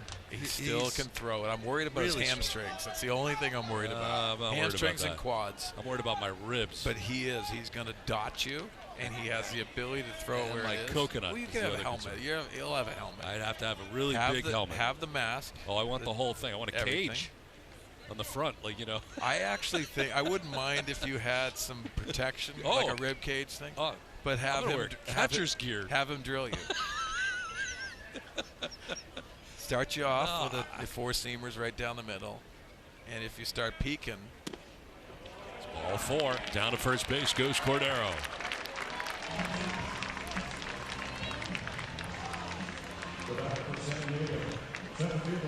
Still one of my favorite moments. I don't know if it was last year or 2 years ago. I think it was last year. Was when you and I found out on the air, at least I found out for the first time, you already knew it, that he was drafted ahead of Tony Gwynn by like a lot. That was stunning to me. Wanted that scout fired immediately. Who is that guy? Hey, big fastball. Now he's just big. That's the day for Myers.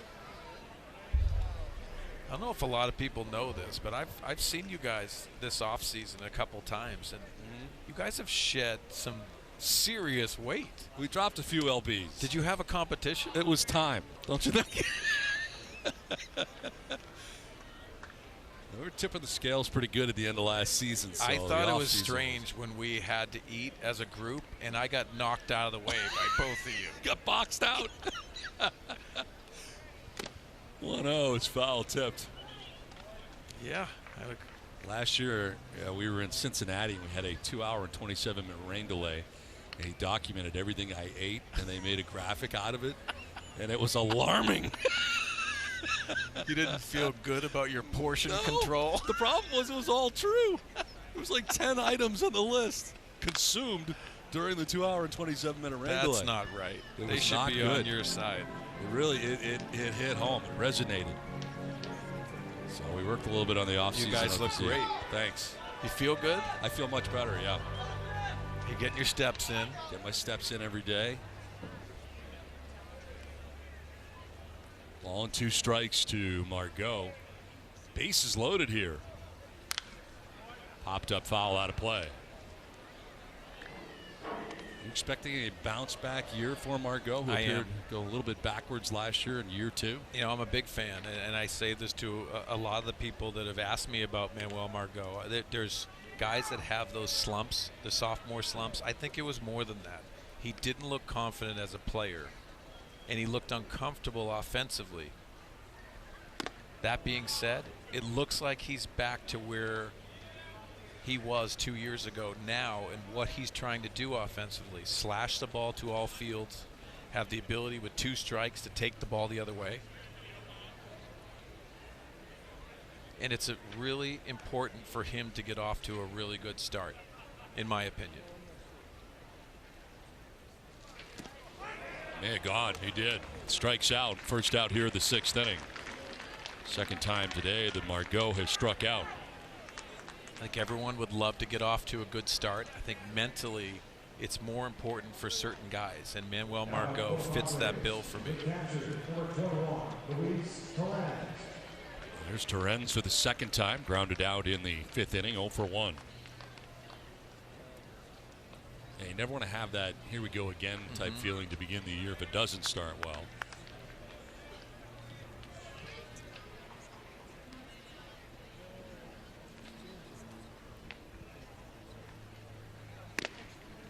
Is that common for guys kind of in their sophomore season, if you will, coming back, maybe not having the kind of success or upward climb that they did the first year? Yeah, I think there's adjustments that the league always makes against you, and sometimes it's quicker than others. I think in your second year, you're scouted more series, and that has a lot to do with it. I think last year, Manuel Margot got stuck in the middle. There's a lot of information that you have to have the ability to take in, but you also have to know that when you get in the box, you have to clear your mind and react. And I don't think he did a very good job with that, in my opinion. And that was coupled by defensively moving out there and looking timid in the outfield. He is a defender first, and he also impacts this offense the best by slashing to all fields and using his speed as a base runner. I don't think he's a stolen base threat, and I think the stolen base has really gone away in the game. But Manuel Margot can be very dominating by hitting doubles and triples and then slashing the ball in a ballpark that suits that. Torrens 3-0, taking a hack and swings through it.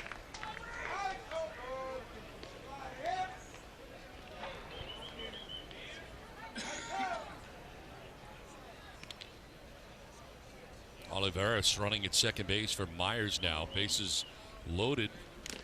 And a foul tip makes it a full count.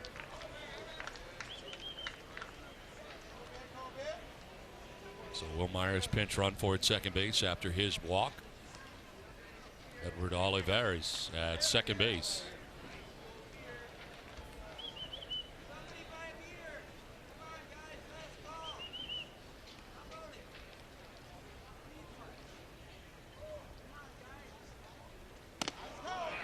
Ball 4, and that'll drive in a run. Third walk of the inning allowed by Jeffrey Rodriguez. That's going to bring out Terry Francona. It's been a tough inning here for Rodriguez. Been a little bit all over the place. And has walked in a run to give the Padres a 4-0 advantage. And Francona will take the baseball. Pitching change here for the Indians. Padres now with a 4-0 advantage. Back in Peoria, Arizona, the Padres lead 4-0 in the bottom of the 6th. Become a member of the Padres season ticket member and take advantage of all benefits of membership, including a savings up to 30% off tickets, discounts on concessions and retail, access to member events, and more. Visit Padres.com/new membership to learn more. Rob Kaminsky taking over here now for the Indians. Their 5th pitcher of the day, last year in A-ball and in Double-A. Takes over for Jeffrey Rodriguez, who's on the wild side here today. Still responsible for the 3 men on. Padres have the bases loaded. Javi Guerra, the big hack for strike 1.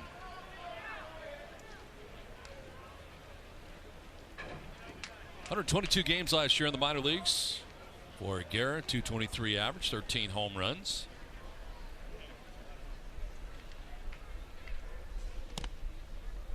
Saw a lot of Guerra in spring training last year.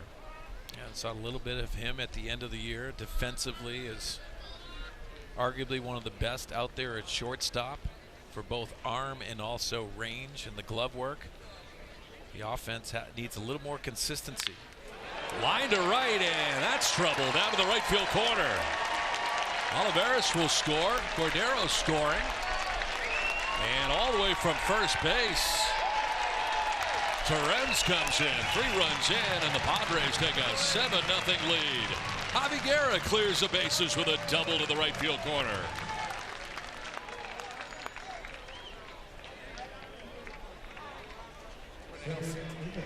You gotta love what Javi Guerra does. Take a big swing on that first at bat, then gets that breaking ball. See Javi Guerra, once he gets that foot down, he tracks the baseball and drills this to right field, clearing the bases, and a big hit for the Padres.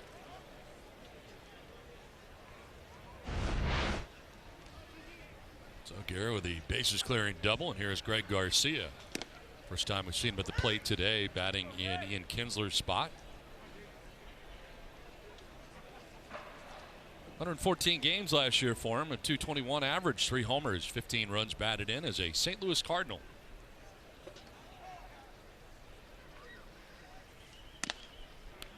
Described as a reliable utility player, can play all positions in the infield. It's a professional at bat from the left side, and always prepared. One of those guys you can tell him where to be, what to do, and he executes it. Line to right, and that's in for a hit. Stopping at third base. Guerra at third on the single by Garcia. First and third now. Still only 1 out. Left on left, and you got to love how he just stands in there. Really nice hitting. Back-to-back line drives to right field. Johnny Washington, the new hitting coach, has to be happy with some of the approaches he's gotten today. First time we've seen Adelin Rodriguez today. Batting in Eric Hosmer's spot, took over for him at first base.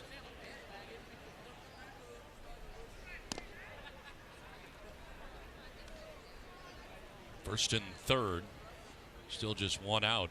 What has been a 4-run inning to this point for the Padres.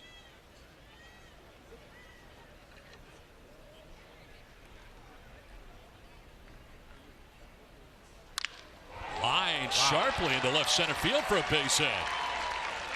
From third comes Guerra. He'll score. Garcia to third and into second with a double. It's Adelin Rodriguez, and the Padres take an 8-0 lead. They've opened this thing wide open. The last half of the 6th inning. Well, this is an absolute bullet up the middle. This leans back, and you can see him taking this ball up the middle of the diamond. What I love about Rodriguez, you see that balance, but also has a lot of power in it. The mistake in center field, once this ball gets down, you could see advancing to second base after the miscue.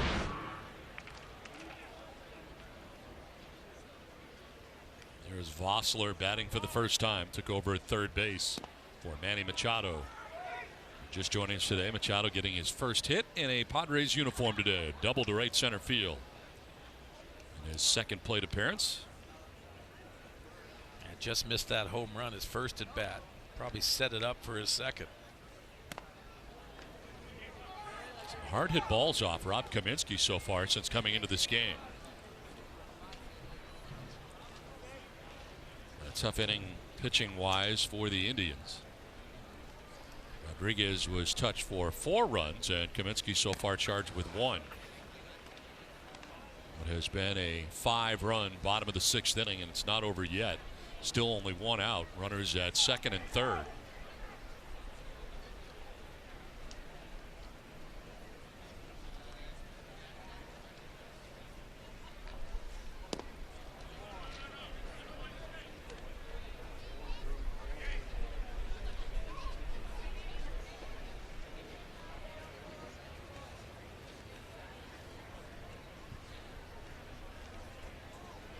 Vossler has not appeared in the major leagues yet in his career. 25-year-old. Takes strike 3. Here's out number 2.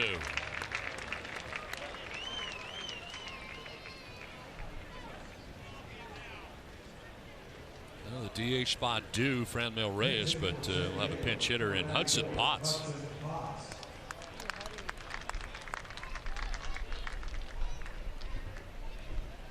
Padres have batted around in this game, in this inning. Reyes led it off with a double. And now Potts hitting for him, a swing and a miss for strike one. We saw Hudson Potts on our last broadcast on Saturday take one to deep center off that big wall.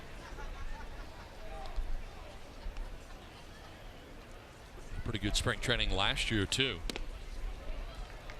Down 0-2. Potts is still only 20 years old, from South Lake, Texas. Time in Lake Elsinore and San Antonio last year. First round pick by the Padres, 24th overall in 2015. Hey, think about 20 years old and already jumped to Double-A. That's a really good sign.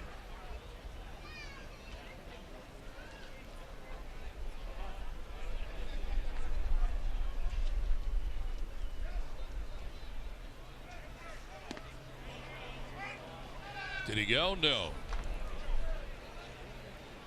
So it evens now at 2-2 to Potts. I think a tough thing for Hudson Potts is when you sign a guy to a 10-year contract and that's your primary position, you're probably going to have to move. You're going to have to move around the diamond, but you're 20 years old. So I'm sure this organization has had communication with Hudson Potts. Has a lot to do with going out there and just performing. Get yourself better.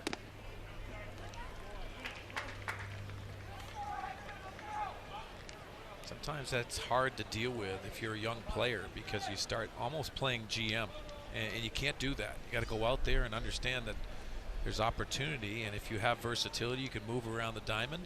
You keep on hitting, you're going to get an opportunity at the big leagues. Strikes out looking this time and ends the inning. A good offensive inning for the Padres. They score 5 times, have an 8-0 lead. Time now for the Bill Howe plays of the game. First hit and first run scored. And a Padres uniform for Manny Machado. Gapper double to right center field. The hit part, and then Frenchy Cordero would drive in Manny Machado.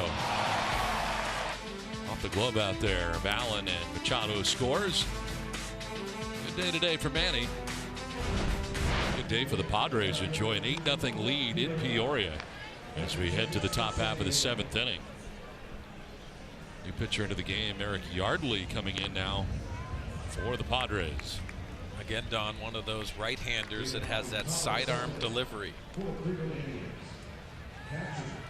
See the record last year, and also 4.13 ERA in Double-A and Triple-A. Signed as a non-drafted free agent in 2013. And time between El Paso and San Antonio for him last year. Resides in Seattle, Washington.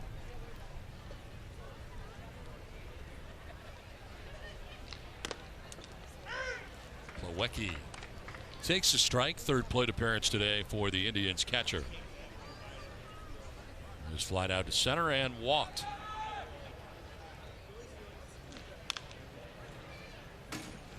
Now Matt Strom ends up going 3 innings of relief, so that's pretty much Matt Strom's normal. Yeah, and you go back to that bases loaded situation, how he pitched out of it.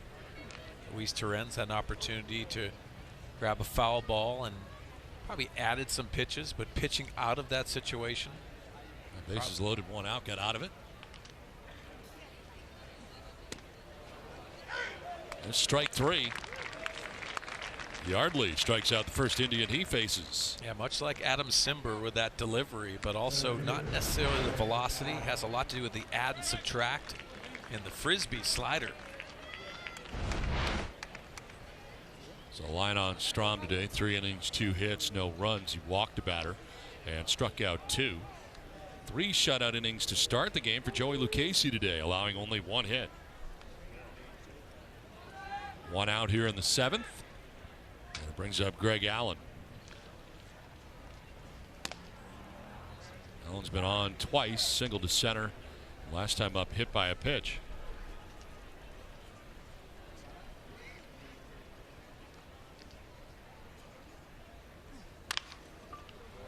Over the outstretched glove of Yardley. Garcia from second. He beats it out, does Allen.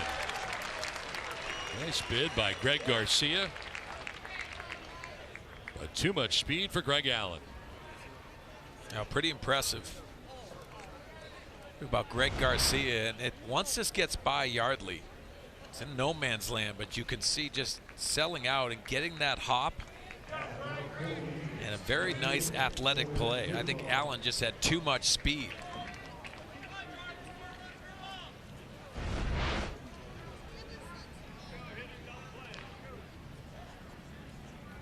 One out, one on. Jordan Luplow. 0 for 2 today. He's grounded out to short, flat out to left. Defensively, the Padres have a new outfield entirely. Jose Perella now in left, Edward Olivares in center, and Josh Naylor now in right field.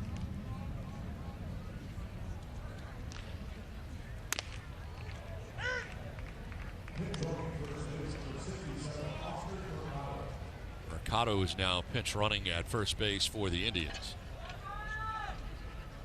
As Allen comes out of the game after beating out that infield hit.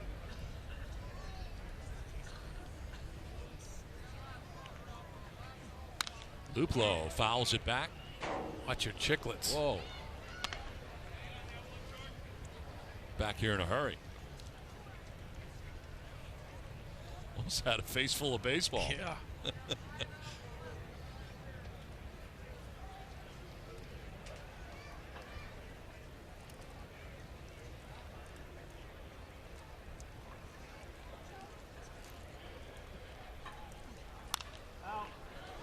Look out. Again. This is when people start saying ugly finder when it's coming at us. Wow. That one was a little easier to handle, but still. I'm not saying you're ugly. I'm saying I'm ugly. No, I thought on the ricochet that could be a problem. Watch out. As we are. Your chicklets. Damn, and like right in front. The other one was up top. Look out. Foul back to the screen this time. And at home, you've never had one in the booth, right? I've not had one, no. It's happened, but not to me. We're pretty close here, though. Right within range. Gotta pay attention. And notice you're not using a stick mic. No. No. Why? Someone using a stick mic? Yeah. There's a check swing. One hopper to second out there. Throw to first. Not going to be in time to get the lead runner there in Mercado. 2 down.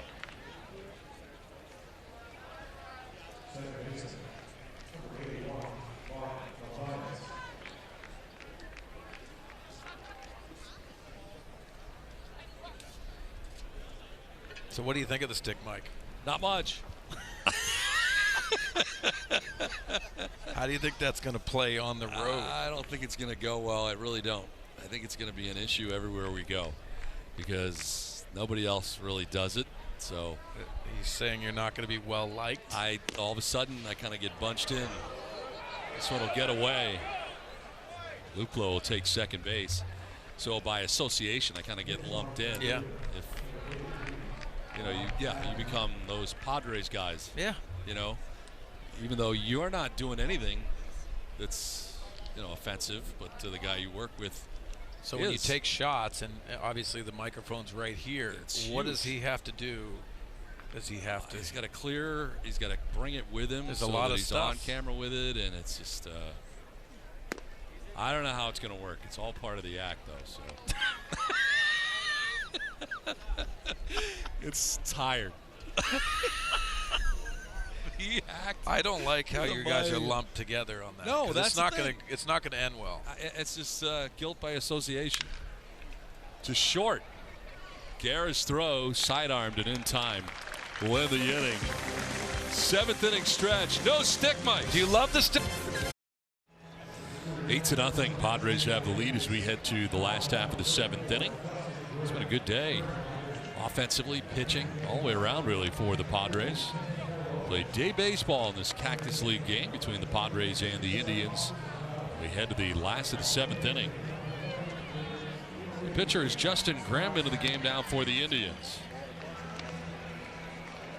The ball in Triple-A last year. Did pitch in the big leagues with the Royals and Mariners. 12 total games for Graham. Pitcher number 6 used by Terry Francona today. Edward Olivares to lead it off.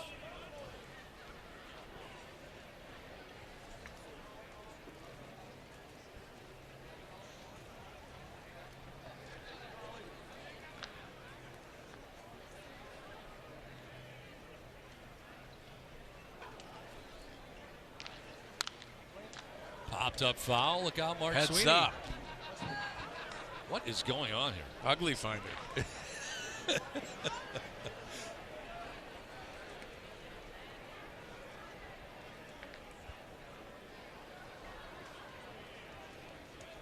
Lots of changes defensively here for the Indians. We'll get you caught up on them.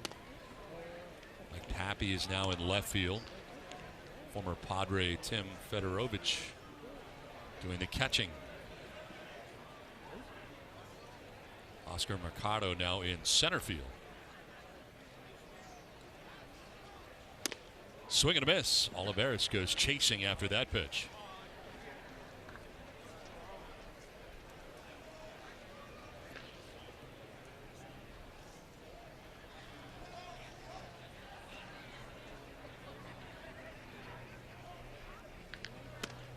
Olivares baffled on that. Strikes out. First out of the 7th inning. 1 down. Brings up Josh Naylor. Saw a lot of Naylor at first base in the past, playing the outfield now and getting adjusted to that. Yeah, getting pretty good reviews in the outfield. Saw him working yesterday with some fly balls, even in right field. But predominantly playing mostly left field last year. Still plays first base. Really, this calling card's going to be what that bat does for him. And been known to get on some very hot stretches throughout the year and really maintain those, and I think that's pretty good for a young player to be able to sustain that for a long period of time.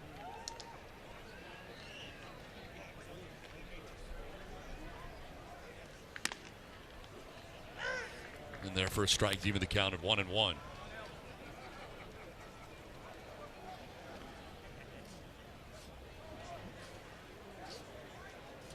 Shane Bieber started this game, gave up a run for the Indians, went 3 innings. Bullpen has not been good since. Otero, Simber, each giving up a run. Rodriguez really roughed up and gave up 4. Rob Kaminsky charged with a run in that big 5-run 6th inning for San Diego. For Terry Francona, it already announced that Brad Hand will be his closer. Cody Allen is not with the club anymore, so you have to go to that. It really has a lot to do with how you're going to back up the starting rotation, which is probably the strength of this Indians club.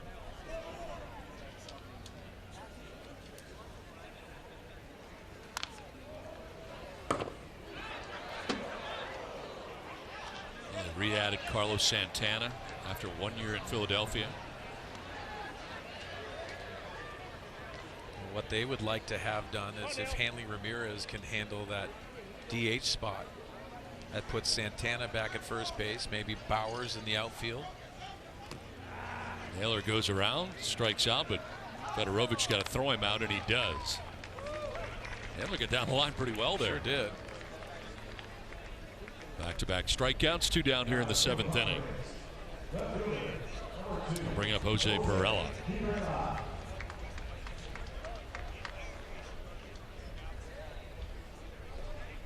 Perella batting for the first time, bats in Manuel Margot's spot. Margot today was 0 for 3 with 2 strikeouts.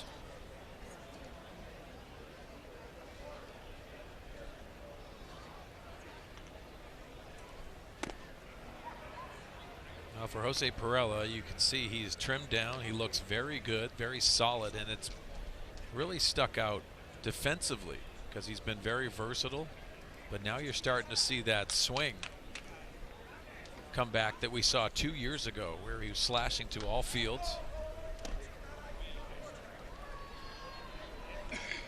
For Jose Perella, a down year last year, he's got to reestablish himself, and he's in that position where it's kind of a tweener situation. Is he a bat off the bench? It's after he hit 280 the year before last and He's been the most consistent Padres hitter 2017, but last year not as much.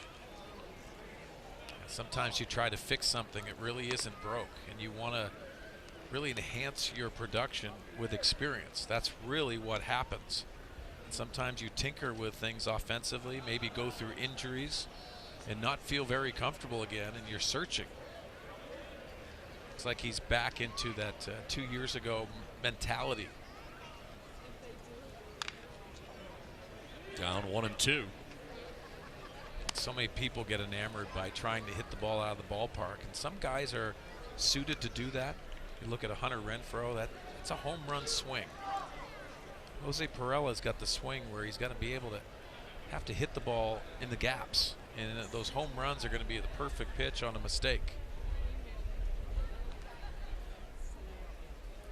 And that's not a bad thing. Seemed like most of his hits were ground ball, base hits back up the middle. And yes, he hits too many ground balls, and so many times we're enamored by launch angle and so many things. There's players that it really doesn't work for. And there are also players that you benefit. And then there's JD Martinez, then there's Jose Perella on the other end. I'm not comparing the two, but you have to know what your strength is. Sometimes you just got to say, listen, this is what got me here. I'm going to go with it. Swing and a miss. Impressive inning for Jason Grimm. Strikes out the side in order. We're headed for the 8th. 8-0 Padres.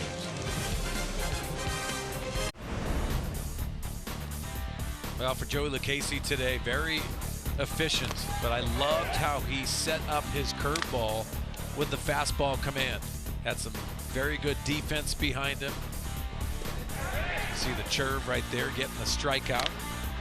Fastball command to all quadrants of the strike zone, and I think it's very important moving forward how he sets that secondary pitch up to get some of those needed strikeouts. Good performance by Joey. Ends up going 3 innings, 3 shutout innings today. Manny Machado getting his first hit in a Padres uniform, a double, a gapper to right center. Good day for Franmil Reyes, 2 for 3, all part of an 8-0 Padres lead over the Indians as we play on here to the 8th inning. Gerardo Reyes into the game here for the Padres. 25-year-old hard-throwing right-hander. Yeah, one of these right-handers, a smaller stature right-hander, but you can see that sidearm delivery, a little bit of arm side run. Command is the key for him, but you're thinking about the velocity. It's 97 to 100 miles an hour with the fastball.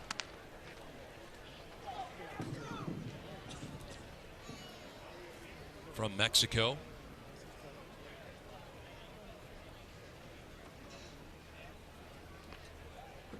Part of the deal with the Tampa Bay Rays to get Will Myers. This one lined to right field, in for a base hit. Ernie Clement gets a hit the other way to start things here in the 8th inning. This copyrighted telecast presented by the authority of the San Diego Padres may not be reproduced or retransmitted in any form, and the accounts and descriptions of this game may not be disseminated without the express written consent of the San Diego Padres. Lead runner on for the Indians here in the 8th inning. Brings up Bobby Bradley.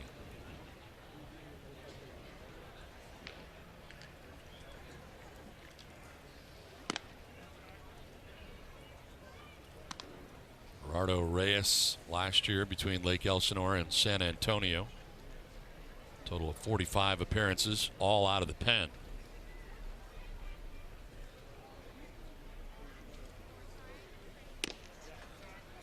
Took over for Eric Yardley. Went an inning, giving up a hit. No runs, didn't walk anybody, struck out a batter. Good pitching today by the Padres all day. High fly ball. Short left, Perella coming in for the first out of the 8th inning. So Bradley flies out to Perella, 1 away.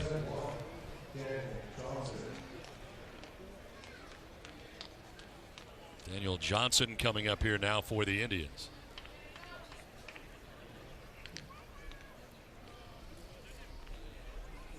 '96 games, rookie ball, and in Double-A last year.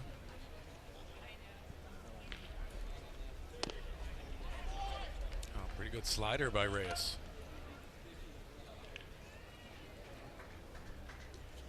Reyes averaging 11.2 strikeouts per 9 innings.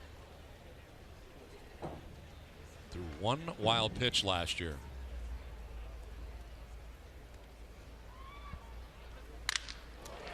Line to right, and that's going to get by Naylor. Diving bid, he knocked it down, and now fires to third. And everybody's going to be safe here, second and third. Naylor kind of gambled, very fortunate to get part of that baseball. It didn't get very far away from him or get by him entirely. Almost seemed like it had topspin, which is really a difficult ball to get to. It just keeps on diving. You see, he gets some glove on it, and just trying to find it. That can get dangerous. You don't want that to get by you, and he gets enough of it to keep it around. Second and third for the Indians.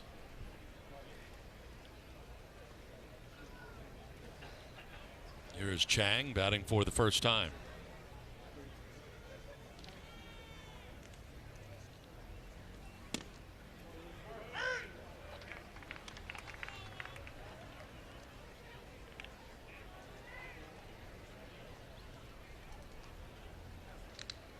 Reyes pitched in the Mexican Winter League.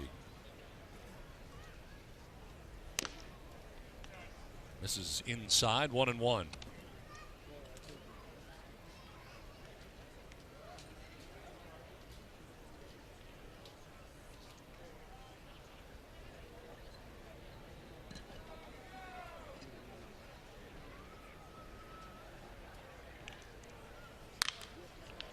Skied foul off to the right out of play, 1-2.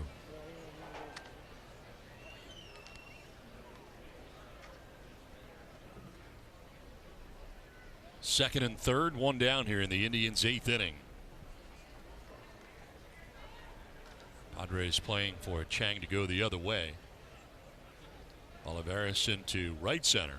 He buzzes him inside. Some high heat.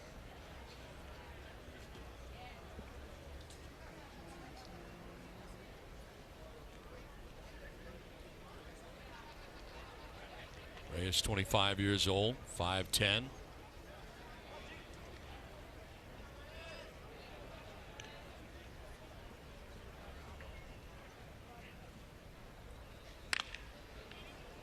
Fouled off. We'll do it again, 2-2.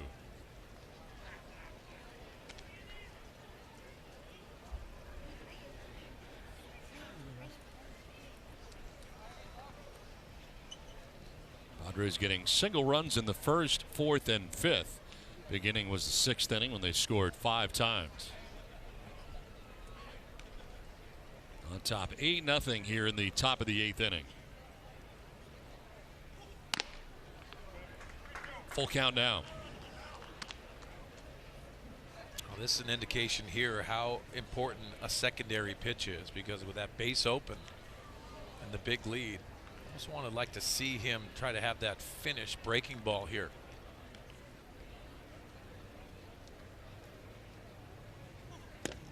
Here's strike 3.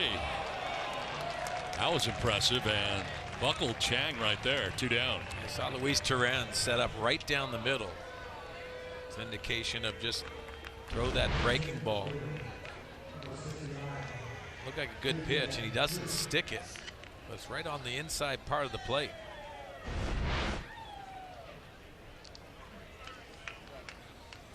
There is Chu with 2 down.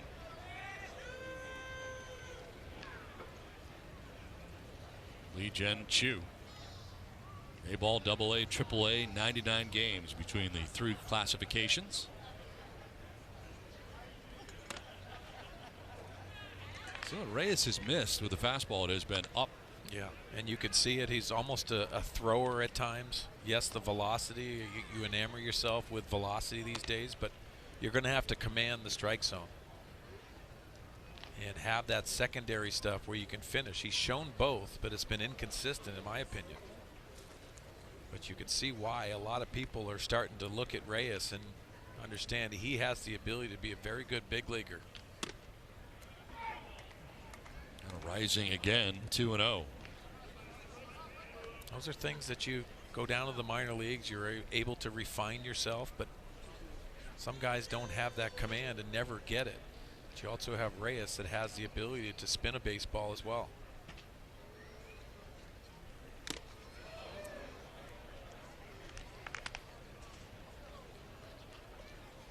Fourth pitcher of the day for the Padres. Casey, Strom, Yardley, and now Reyes.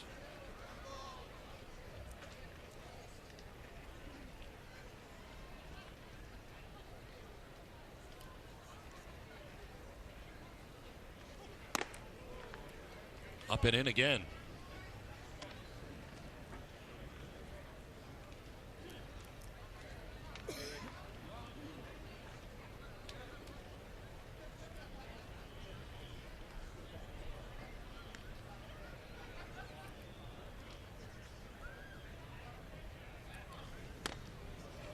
Full count now.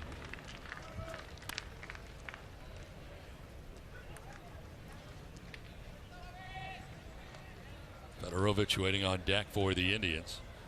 It's second and third with one out. It's now second and third with two down. And a payoff pitch coming up here to Chu.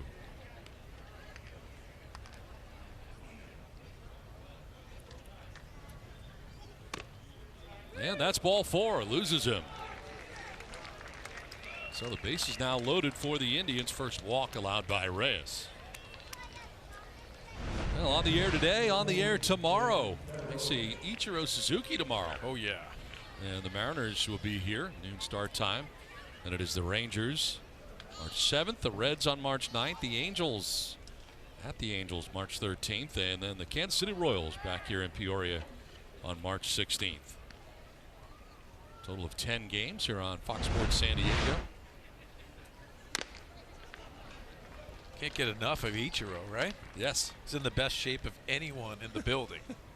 In the front office last year, on the field this year. Try that.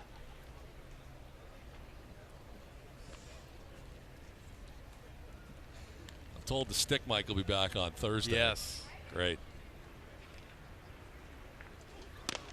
The 0-1 misses, and it's a ball and a strike.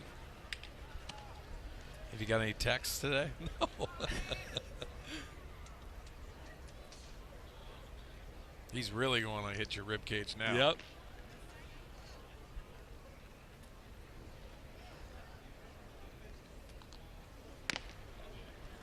I don't think he's going to let you wear that flak jacket either. I'm not doing it. So it's not happening. It's not going to hurt for that long. It'll be fine. Don't you want to? Yeah, don't you want to do your Dewey Evans imitation? I want to see that. How about center field camera and maybe like maybe a couple cameras? I said it before. You never stop. I mean, you never stop him. You always just let it happen. You're always in the middle, and you could stop him. He used to throw us BP all the time. Oh, really? On the road. Wow. He threw good BP. Yeah, but he wasn't trying to hit you. That's why. He looked like he was in a Bikram yoga class. I mean, he was sweating like crazy. He's not in good shape. That's part of the problem. I think that's what, if he sweats, you might say that it got away from him. Oh, right. It slipped. It did. Sorry about that. Sorry about it. I want to see you, slash the Dewey Evans. Take him yard? Yeah. And watch it. Strike three, strikes out Fedorovich. Indians leave them loaded. 8-0 Padres. Welterweight world champion Showtime Sean Porter defends his belt for the first time as he battles top-rated contender Yordenis Ugas, live in primetime March 9th, only on Fox. That's Ugas. And Porter. Last half of the 8th inning. Henry Martinez into the game now for the Cleveland Indians. He also spent time at 3 classifications a year ago: A-ball, AA, AAA. 4.26 earned run average. As Luis Torrens will be the first batter that he faces here in the 8th inning.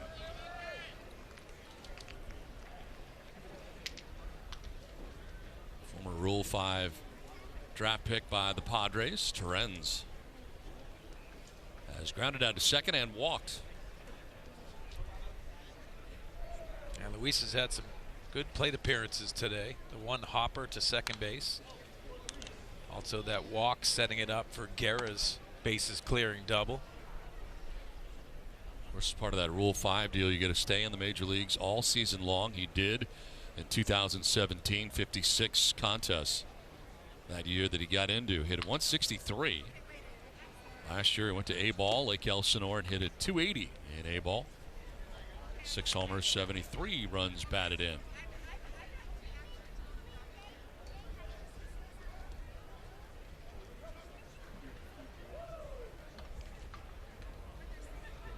Got him from the Reds in the Rule 5 draft.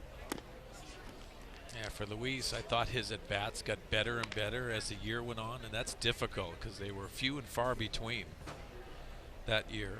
It's not an easy situation, but going back to A-ball, really settling in and progressing as a prospect and getting the needed at-bats and playing time.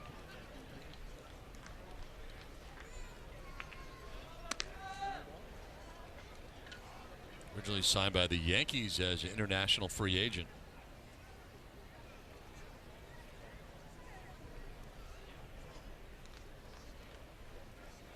From Venezuela.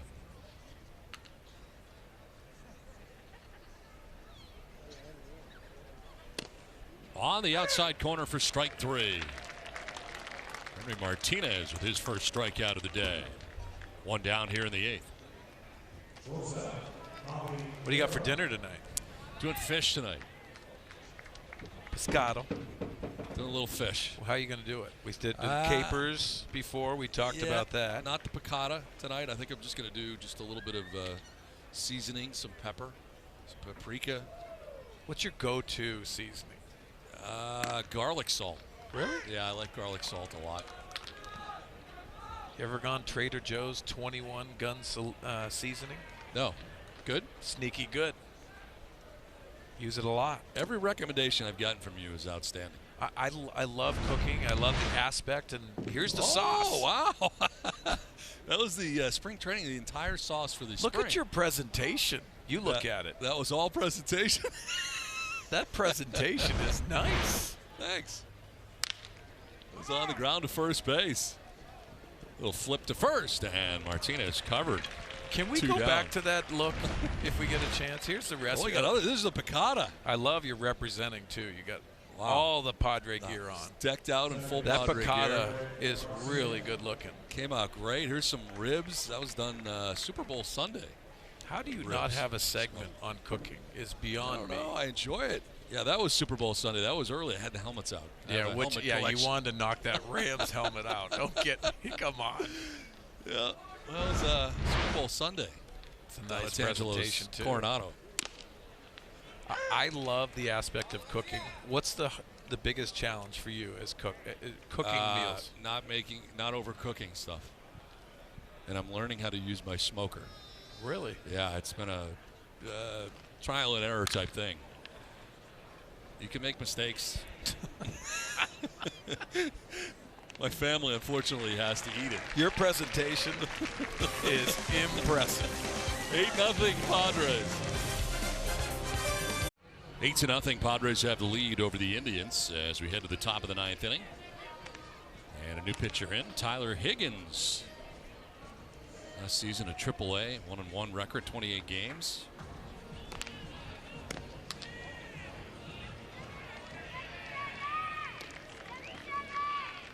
So Higgins into the game here. He's 27 years old, from Michigan. Signed as a minor league free agent by the Padres. Pretty big, 6'3", 218 pounds, and last year pitching at AAA Tacoma. Fastball, curveball, changeup is his repertoire. Arm side run on the fastball.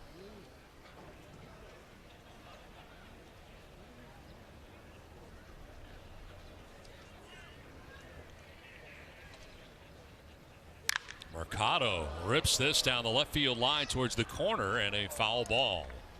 Out ahead of that.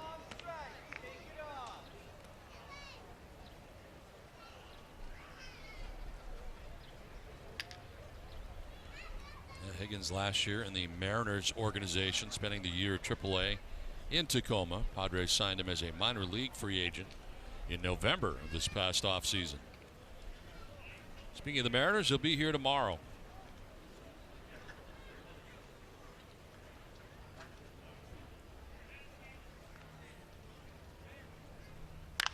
On the ground to shortstop. There's Javi Guerra. 1 out in the 9th inning. Now, Javi Guerra had the big hit of the game, but what impresses you is the fielding and then also the cannon that he has for an arm. Can throw from different angles, but just an impressive fielder. And you got to love that arm strength. He's another guy you think about when you think a guy kind of between him and the major leagues. Now Tatis. Yeah, and there's everyone's focused on Tatis Jr., which there's reason for that. But Javi Guerra has the ability to try to settle into a mode, but it's a very important position for him to be in. Offensively, he has to make some adjustments. And if he does that, who knows? He could be a utility infielder, possible guy that you could trade because you had Tatis Jr., but you never know. That's the beauty of baseball, and sometimes the challenging aspect for guys that are out there wondering, what am I doing here? And you constantly have to answer that question as a young player, and it's tough going back to your room and saying, evaluating every single day. It's very difficult when you come down to spring training and you're not one of the guys talked about. There's so much depth in this organization now. You start to wonder about some of the guys that may be traded here in the future now that you see some of this depth reaching the major league level, and you got a lot of talent. Yeah, and you have assets to be able to go out there and acquire. Andy Green understands how important competition is and what his 25-man roster is. There's Hall of Famer Hoffy right next to him. Strike 3 call. Froze him on the breaking ball. 2 down in the 9th inning.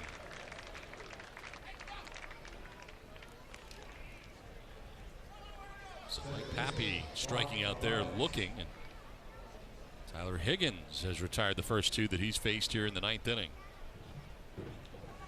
Always good to see number 51, Trevor Hoffman, in camp.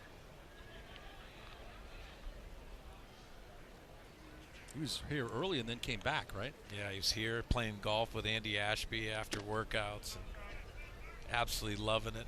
Those guys were making me laugh one morning. My cheeks hurt all day long because of the laugh they're throwing in. But it's the conversations that Trevor has the ability to have that obviously he's got the credibility, but the want is there to also make these younger pitchers advance quicker. It might be a conversation about a changeup, but it also might be a mentality. So much he can offer, even including Andy Green.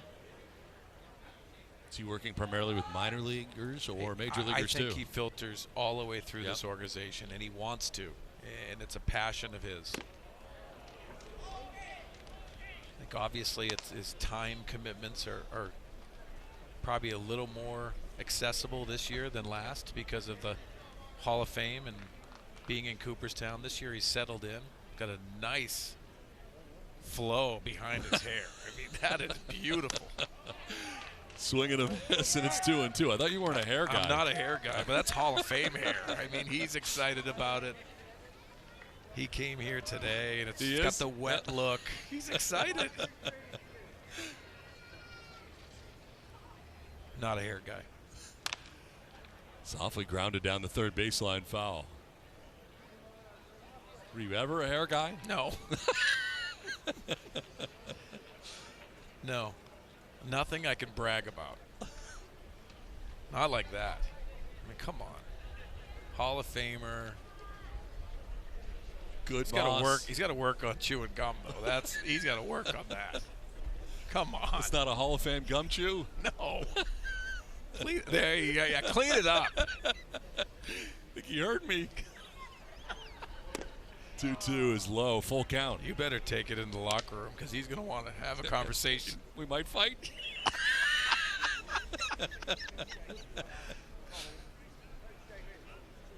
Ladies and gentlemen, Don Orsillo just fought the Hall of Famer.